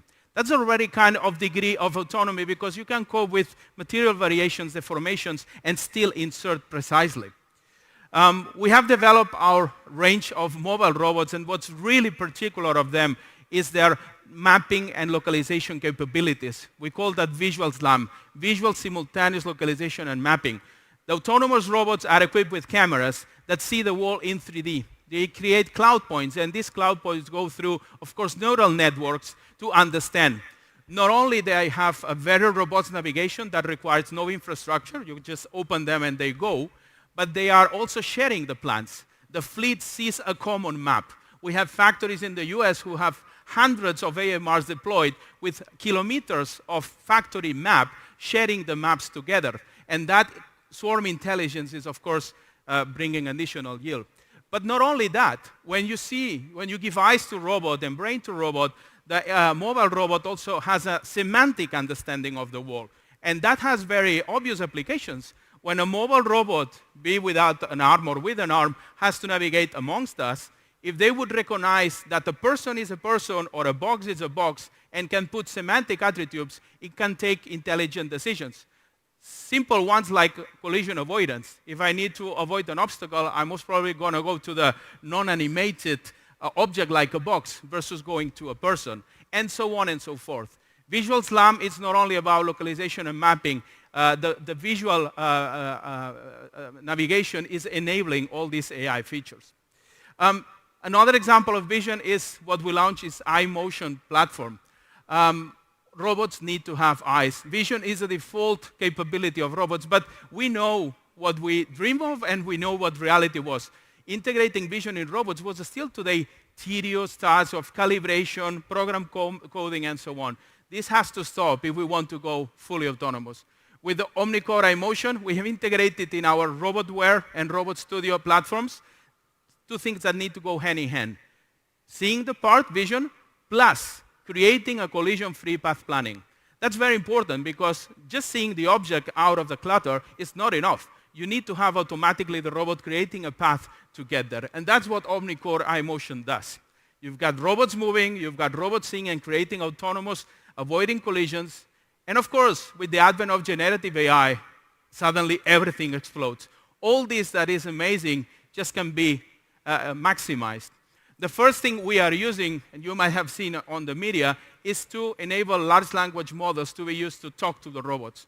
By talking to the robots, we lower the barriers of skills that are need to train and deploy robots because the language will be turned into programming code. And this is already something that is possible and that we are going to launch next year. All these things, of course, end up into the foundation models. We're using LLMs. The next step is to use VLMs, visual language models. We're also doing that in partnership with Landing AI, a startup from Silicon Valley, where we are taking all the images from internet, going through visual language models, so then the robots can automatically see and detect the objects. And then with iMotion, you create an automatic path towards that. That is the first pillar of the factory of the future. And as you see, you will tailor the needs of autonomy and versatility to your application. So you don't need to have what you don't need. And if you need to have it all, you're also going to have it. The other pillar of the next step of the factory of the future is evolving what has been a fantastic robot simulation tool, our tool Robot Studio, to become even more value creative. And how we do that? By adding hyperrealism and physics into the robotic simulation. Robot Studio simulation can simulate with high accuracy of motion and precision robot motion. So basically, we are closing the gap from sim to real. There's a lot of talk about these days about the gap between simulation and reality. And if that gap is not narrow enough, then there's big, big value lost in between. What we want to do is to enhance, working with some great partners, stay tuned for Q1, that Robot Studio incorporates properties of the physical properties of the material, so the product itself. If you're going to weld, if you're going to debore, if you're going to polish, we're going to have those physical properties so you can design offline and even prototype in line, which will shorten the cycle times. With this hyperrealism, we will improve the simulations. We will be simulating light, shadows. We will have synthetic data from virtual cameras. And with this, we shorten the time for designing. We enable more co-engineering, and also we reduce the deployment time. We then also are enabled to train visual language action models, foundation models, and because with Robot Studio we have this fidelity, high fidelity of motion, then you get what you have simulated in the real. If you put the autonomous versatile robots and the hyper-realism together, then you get what is the vision of the factory of the future. If you put together the robot simulation, hyper-realistic one, you shorten the design cycle times, you improve the quality of the simulation so you can even avoid physical prototypes, so you cut cost, you cut time, you improve quality. But also, when you deploy that versatility of the robot that can cope with edge cases that you have trained in the AI of the simulation will allow the robot also to maximize yield. You don't have to worry anymore about material variations. You don't have to worry about incoming parts. You will be able to detect variances and work around them autonomously. When you digitalize all that also, and you've got this architecture of mobile robots with processed robots, you can think about a very flexible factory. A factory that can scale up and down, where you can route the products to the different process stations to produce different products in a very short time. Scalability in capacity, and at the same time, diversity of products. All digitalized with a digital twin and autonomous versatile robots, closing the gap from simulation to reality. This is our vision for the factory of the future, and we will be honored to work with all of you in making that happen. We've got some demos there and much more to come, but for now, thank you very much. Thanks, Mark. Wonderful talk. Appreciate it. Thanks. Thanks. I think Mark showed us the potentials of all the physical AIs. Very impressive work. I really look forward to work with his team to change the industry. Now you see what we've done. I'm very confident. You see, we built a triangle, very stable. Right? We built a triangle for a physical AI. Here, you see, we have a closed-loop physical AI SWAT. Foxconn, NVIDIA, and the ABB. Together, we are shaping a smarter, more connected, and data-driven future for global manufacturing. Last year, here at HHTD, we shared our collaboration with Alphabet Intrinsic, Siemens, and the Project Genesis with BCG. Today, they are all here. Together with Intrinsic, we build a platform to shift from product-specific solution to a general-purpose automation solutions, which gives us an eventual goal of full factory orchestration and automation. And we have one more thing forward. Today, we want to announce we have a joint venture company together with Alphabet Intrinsic that will build the intelligent factory of the future. And Intrinsic CEO, Wendy, she's here today with us. Thanks, Wendy. Cannot wait to work with your team to change the world. Thanks. With Siemens, we aim to bridge IT and OT, enable the rapid development of industrial business applications. We provide an algorithm library to accelerate implementation while ensuring AI safety through systematic validation and governance. Now you see the platform. This is our vision for the smart manufacturing platform. It's an AI-intensive manufacturing ecosystem. We established the Central Manufacturing AI App Store, bring together internal and external AI agents and applications. With BCG, our Project Genesis is gradually moving towards our goal. Throughout this journey, we feel we are simultaneously upgrading our IT/OT infrastructures, driving organizational transformation. Next, let's look at the video of the Project Genesis. Over the last 50 years, Foxconn has become the world's largest and most efficient electronic manufacturing service provider, anchored in deep expertise with over 1 million skilled technicians. Last year, we launched Genesis, Foxconn's AI-powered reinvention of smart manufacturing, redefining competitive core for the next 50 years, fusing advanced AI and next-generation robotics into our operations. This vision is already becoming a reality. AI agents are optimizing injecting molding equipment, SMT quality, CNC efficiency, and more domains, based in decades of know-how captured in knowledge graphs. At the same time, our first industrial agentic AI system is live, orchestrating multiple domain-specific agents into one intelligent decision network. What once required cross-functional meetings now happens instantly, making objective, data-driven decisions, executing low-risk actions, and inviting managers to co-pilot when it matters most.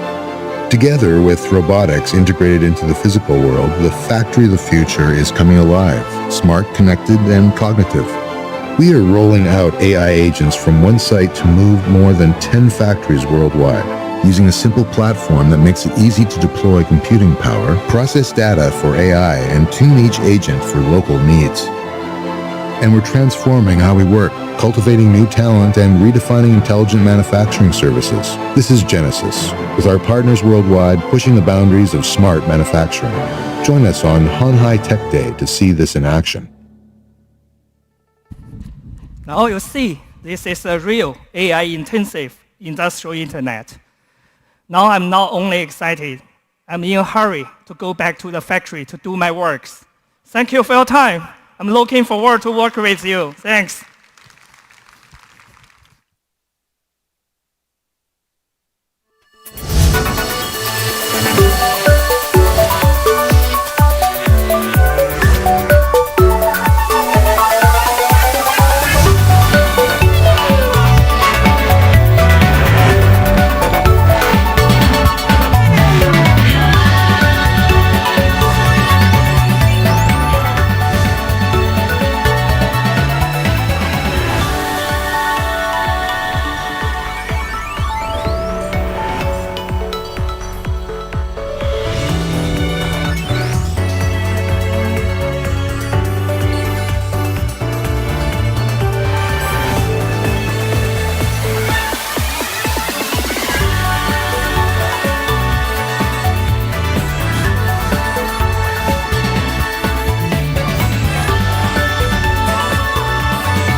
Teddy-san, Yan-san, everyone, 大家好.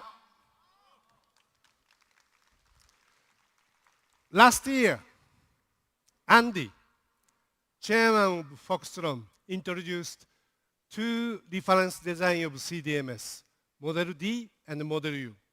Those cars sitting on front entrance. And this year, Model A for affordables, taxi versions, logistic version, and personal use.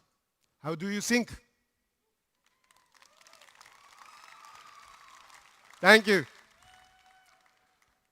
Model A is a B-segment MPV, multi-purpose vehicle, one of the most selling category in Japan, Southeast Asia, and India.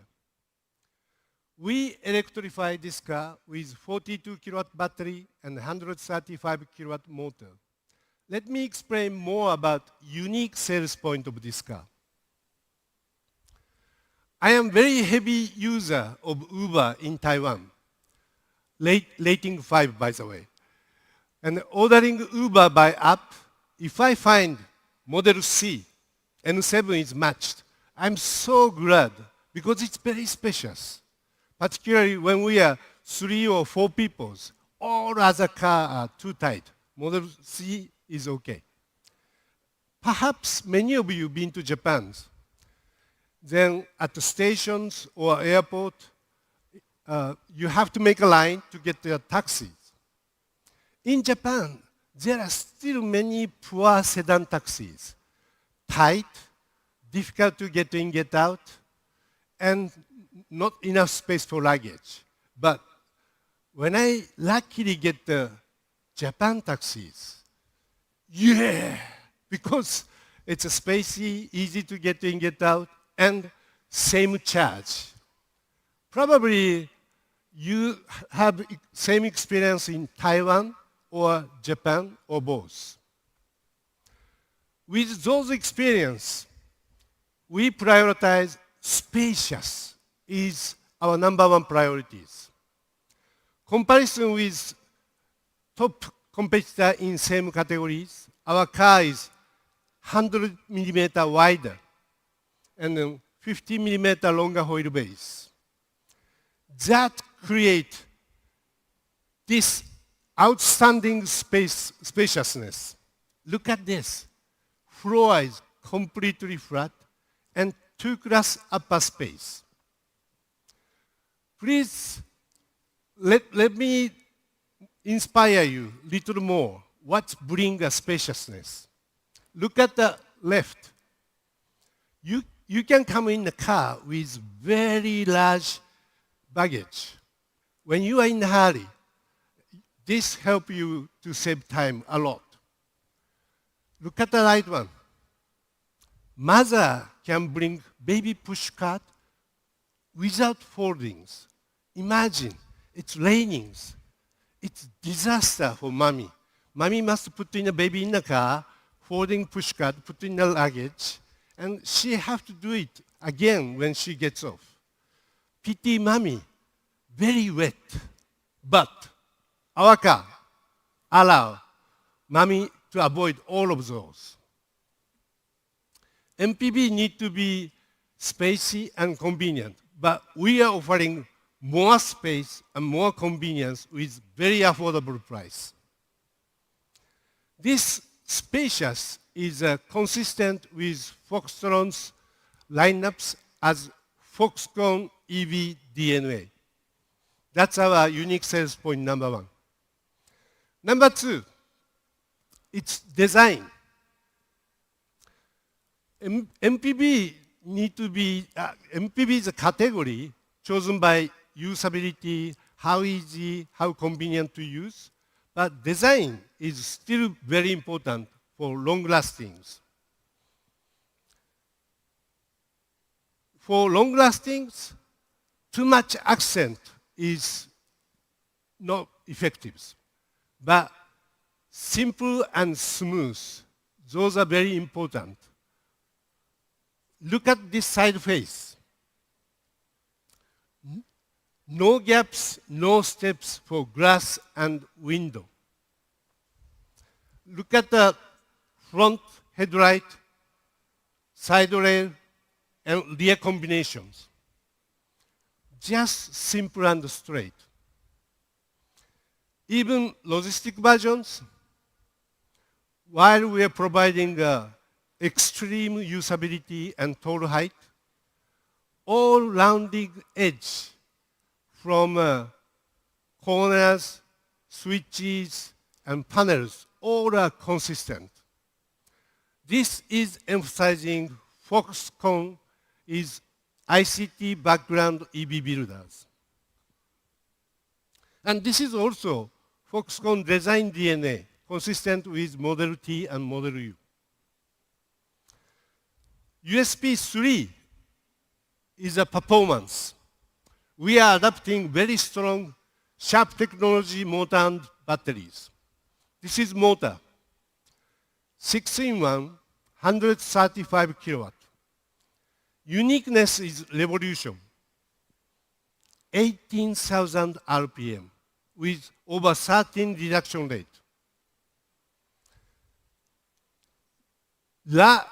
Usually it's 12,011. High revolution with large reduction rate create a big torque. So we successfully made motor very compact. Weight is only 60 kilograms. Usually 135 6-in-1 is 80 to 85 kilograms. This compactness also contributes not only for lightweight, weight reduction, but also turning radius. As explained, our body is bigger. That creates space, yes. But some people don't like it because big body spoiled agility. But our case, it is not.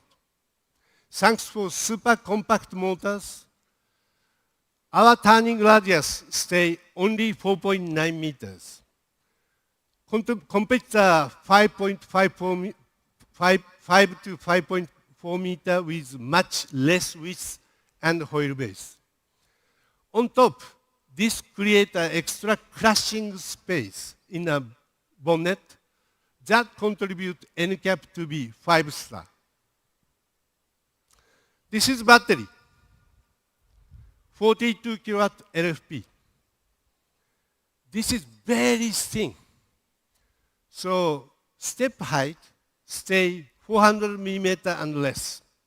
But most selling point is charging time.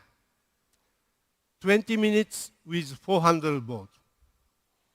20 minutes, 800 volt is not difficult, but expensive.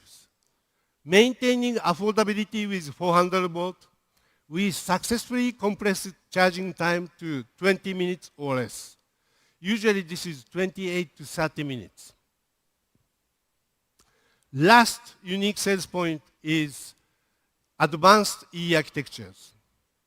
In order to make cars smarter, software will only increase.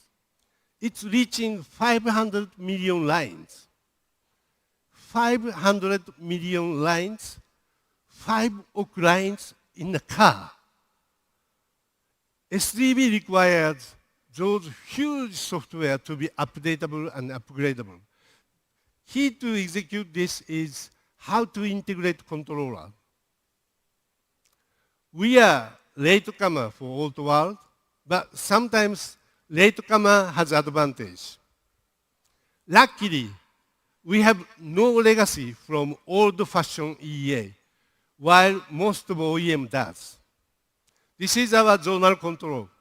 Successfully integrated, we have only 28 ECUs, including some small one in the sensor. Usually it's 150 to 200. Based on this advanced E architecture, we develop smarter SDB and software. Let's talk about the smart EV a little. As an example, please imagine, think about battery and its damage. Generally, battery nature is same. For example, smartphones. If you make a complete empty, you damage battery a lot. If you make an always full charge, then even using with cables, you damage. On top, like EVs, when you give a quick charge, while battery is very hot, you damage battery a lot. You don't want to damage batteries, of course. but you don't know when you are damaging batteries. As part of smartness, our battery talk to you before you damage. Hi, Dad. I need to talk to you. What happened, my princess? I'm very hot since you are driving fast and braking strong repeatedly. Oh, sorry, my princess. I promise I cool you down. Thank you, Dad, but Remaindelec is very low. You may force me quick charge. Oh, no, my princess. I promise not to charge you until you cool down. Okay, thanks, Dad. Now I go back to IVI. See you at home.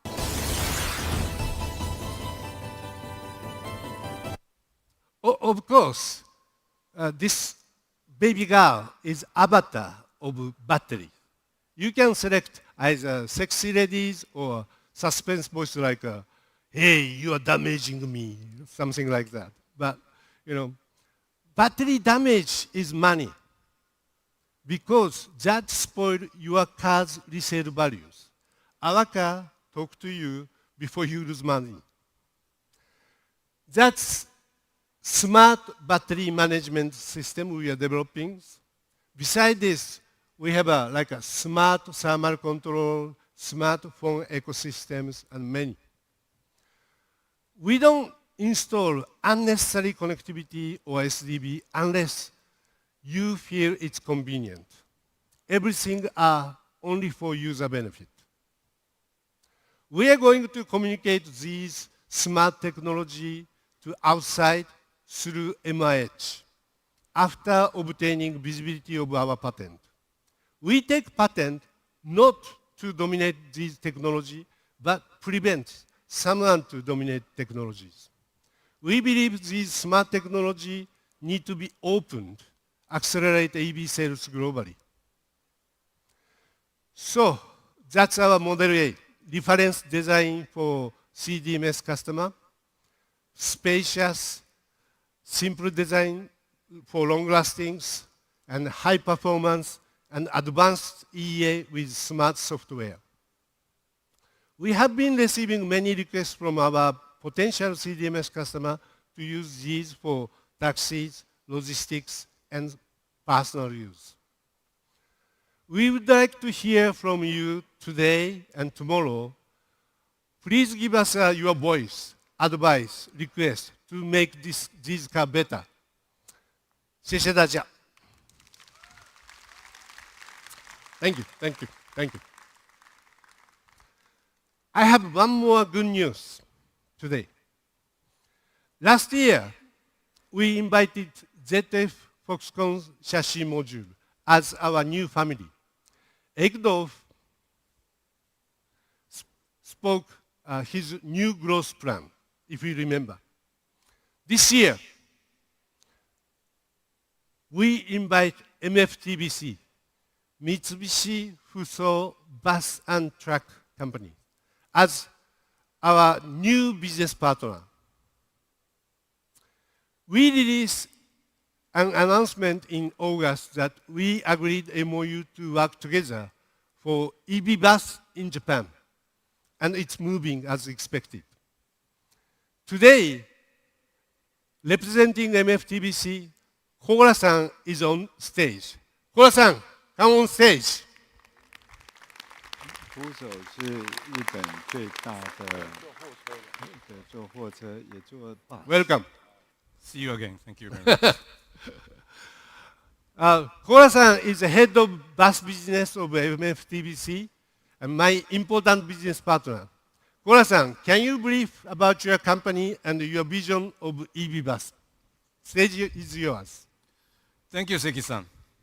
Of course, it's my pleasure to talk about my companies. Yeah. Hello, everyone. Hello, ladies and gentlemen. My name is Katsuto Koura. Today we look and hear about many collaborations, partnership of Honhai Group. Just on the stage, another collaboration is coming because my name is Koura. Everybody can understand. This is exactly same pronunciation of Coca-Cola. So you cannot forget my name. Huh? Please remember my name at least, if you forgot Mitsubishi Fuso.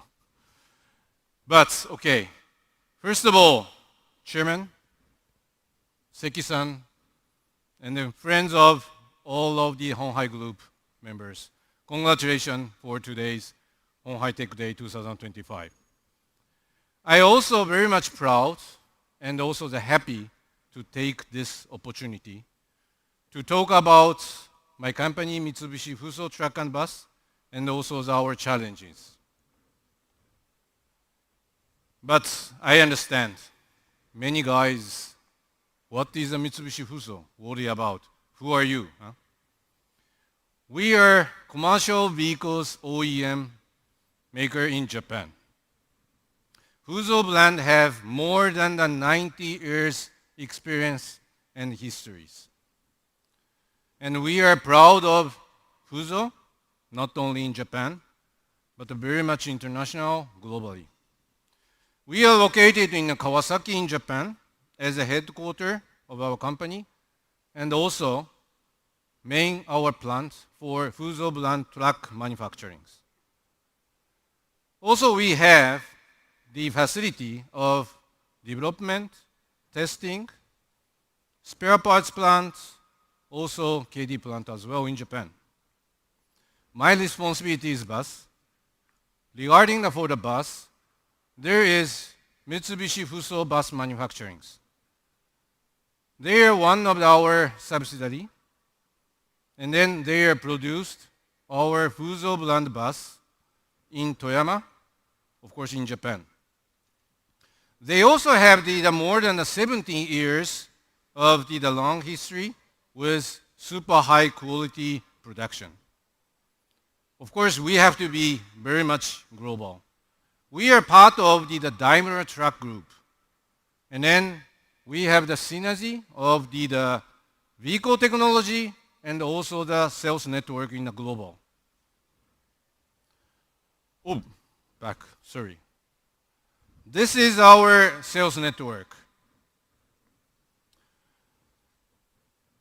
We are Mitsubishi Fuso have around 250 outlets in Japan, and also more than 2,500 outlets through more than 170 markets. We are covering not only Japan from the south to north to south, but also that we are covering very much globally widely. This is our strength, really. We have strong sales network. We have strong after-sales network. We are communicating with customer. We are doing the B2C business, by the way. So we are communicating with customers daily and also deeply. And also, we are taking care whole life of customer's vehicle. This means we are taking care customer's business itself. Anytime, customer centricity. This is our company's of the most biggest philosophy. This is our lineup. This is our history. This is our children. I would like to touch later on a bit for my responsibility of the bus. But before going to that, I have to bit short introduce our history and also the innovation. Fuso itself is started from bus in 1932.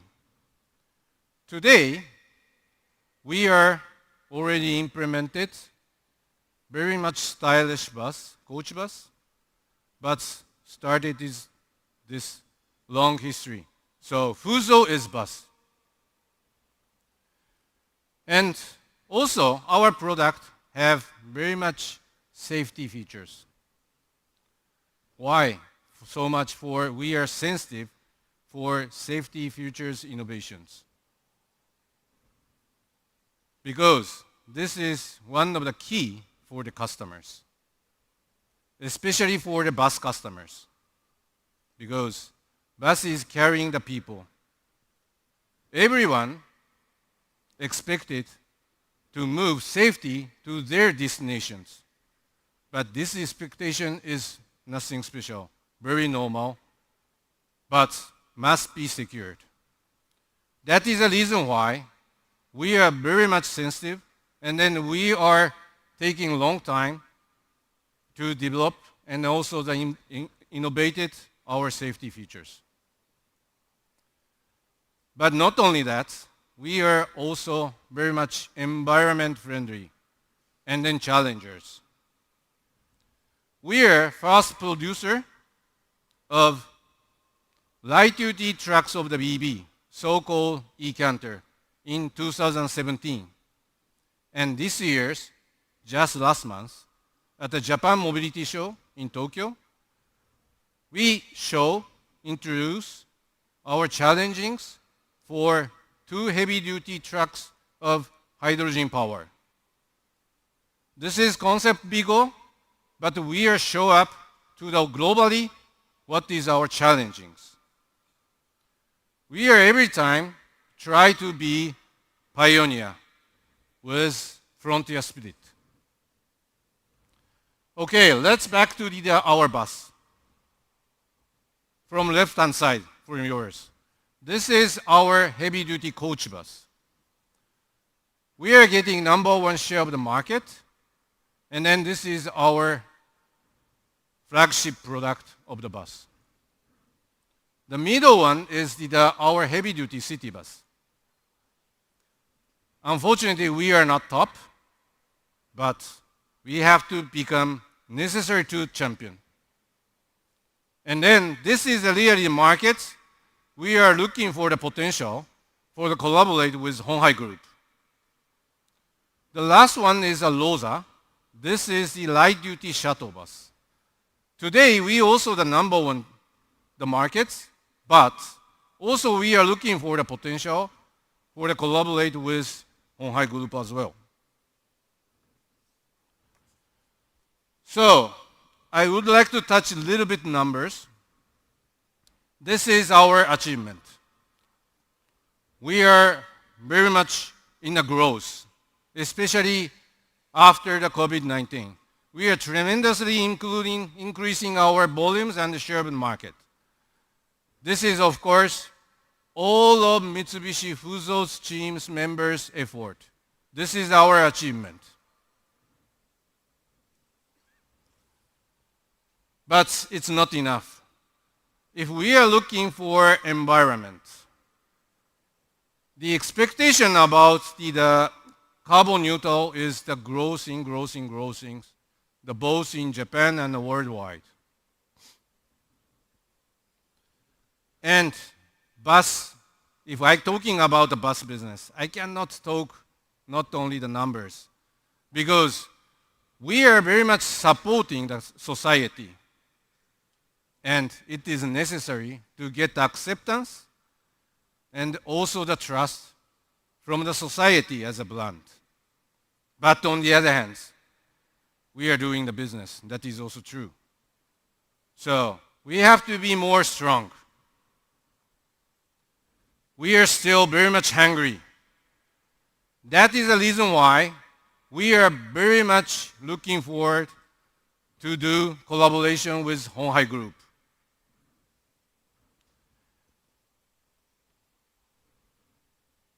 As you already know, in this August, we already announced our collaboration MOU signed it. I believe Fuso and Honghai's collaboration is leading the expansion of the market of the ZEV. Again, please remember what I said of the strengths of the Fuso. We have a history. We have experience of the bus business. We have the capability of development, production, sales, after sales. We know market, we know customers. What is the strength of the Honghai Group? Yes, you already know today. Honghai have the technology, tremendous network globally in our areas, a lot.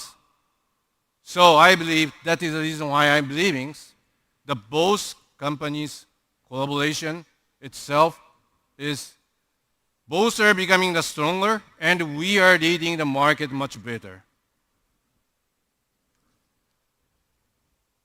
So these two models you already know very well. We are trying to collaborate for this model and then expand the market. That is our mission, and then this is our exciting. At the end, I would like to say cheers, kanpai for both companies' succession for the futures. Thank you very much for your attention, and 谢谢，どうもありがとうございました。Thank you. Thank you, Kono-san. Not so much word necessary. We just need execution. In near future, you see Model T, Model U in Japan. We do. Thank you very much.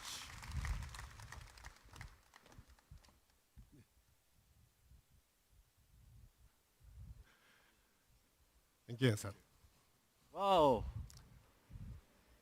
What a nice car. How do you like it? How do you like these three cars? You know, after we develop our own Model C and Model B,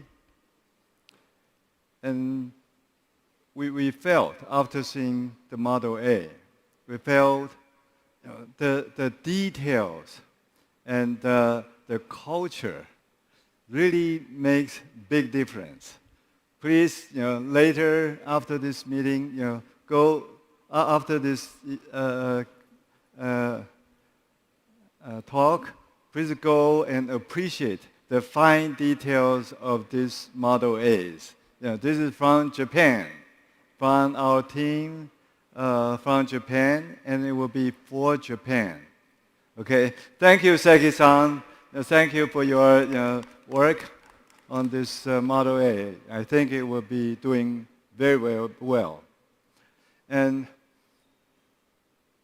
now I have to follow our tradition like last year. I'm going to speak in Mandarin now. Okay. 非常谢谢大家。我知道时间有一点晚了我也想这个我们早上的活动尽量的快点结束。但是我想在我这个结束之前呢，要跟我们这个刚刚上台跟我们这个介绍我们的合作的那些 partner 的 speakers 非常谢谢你们包括Hiroshi-san, Alexis, Hans, Sam, Andy, and Kit, Spencer, Mark, and 可乐さん、Colaさん。谢谢你们，谢谢你们来这个为我们分享很多 insight 那这个接下来呢，我们除了有 serve 一些我们的这个中餐之外，也有一个很安排的一个展区那这个展区呢，大概长这个样我们现在在这个座位区VVIP 或者 VIP 的座位区，待会呢在我们的这一边会有这个几大展区，这里面包括展出我们在加工还有制造的 technology， 还有我们在 vertical integration 的 technology， 另外还有就是我们在未来科技上的一些展演希望大家能够好好的去这个品尝一下看看我们鸿海的科技它的深度还有它的广度好，最后谢谢大家。那我们第6届的 HHTD 这演讲就到这里结束。那欢迎大家明年我们此时再续好，谢谢大家。他们提醒我了 ，one more thing 啊。最近因为我们帮 NVIDIA 做了新一代的 RTS car， 来打出来，目前大受欢迎，供不应求了。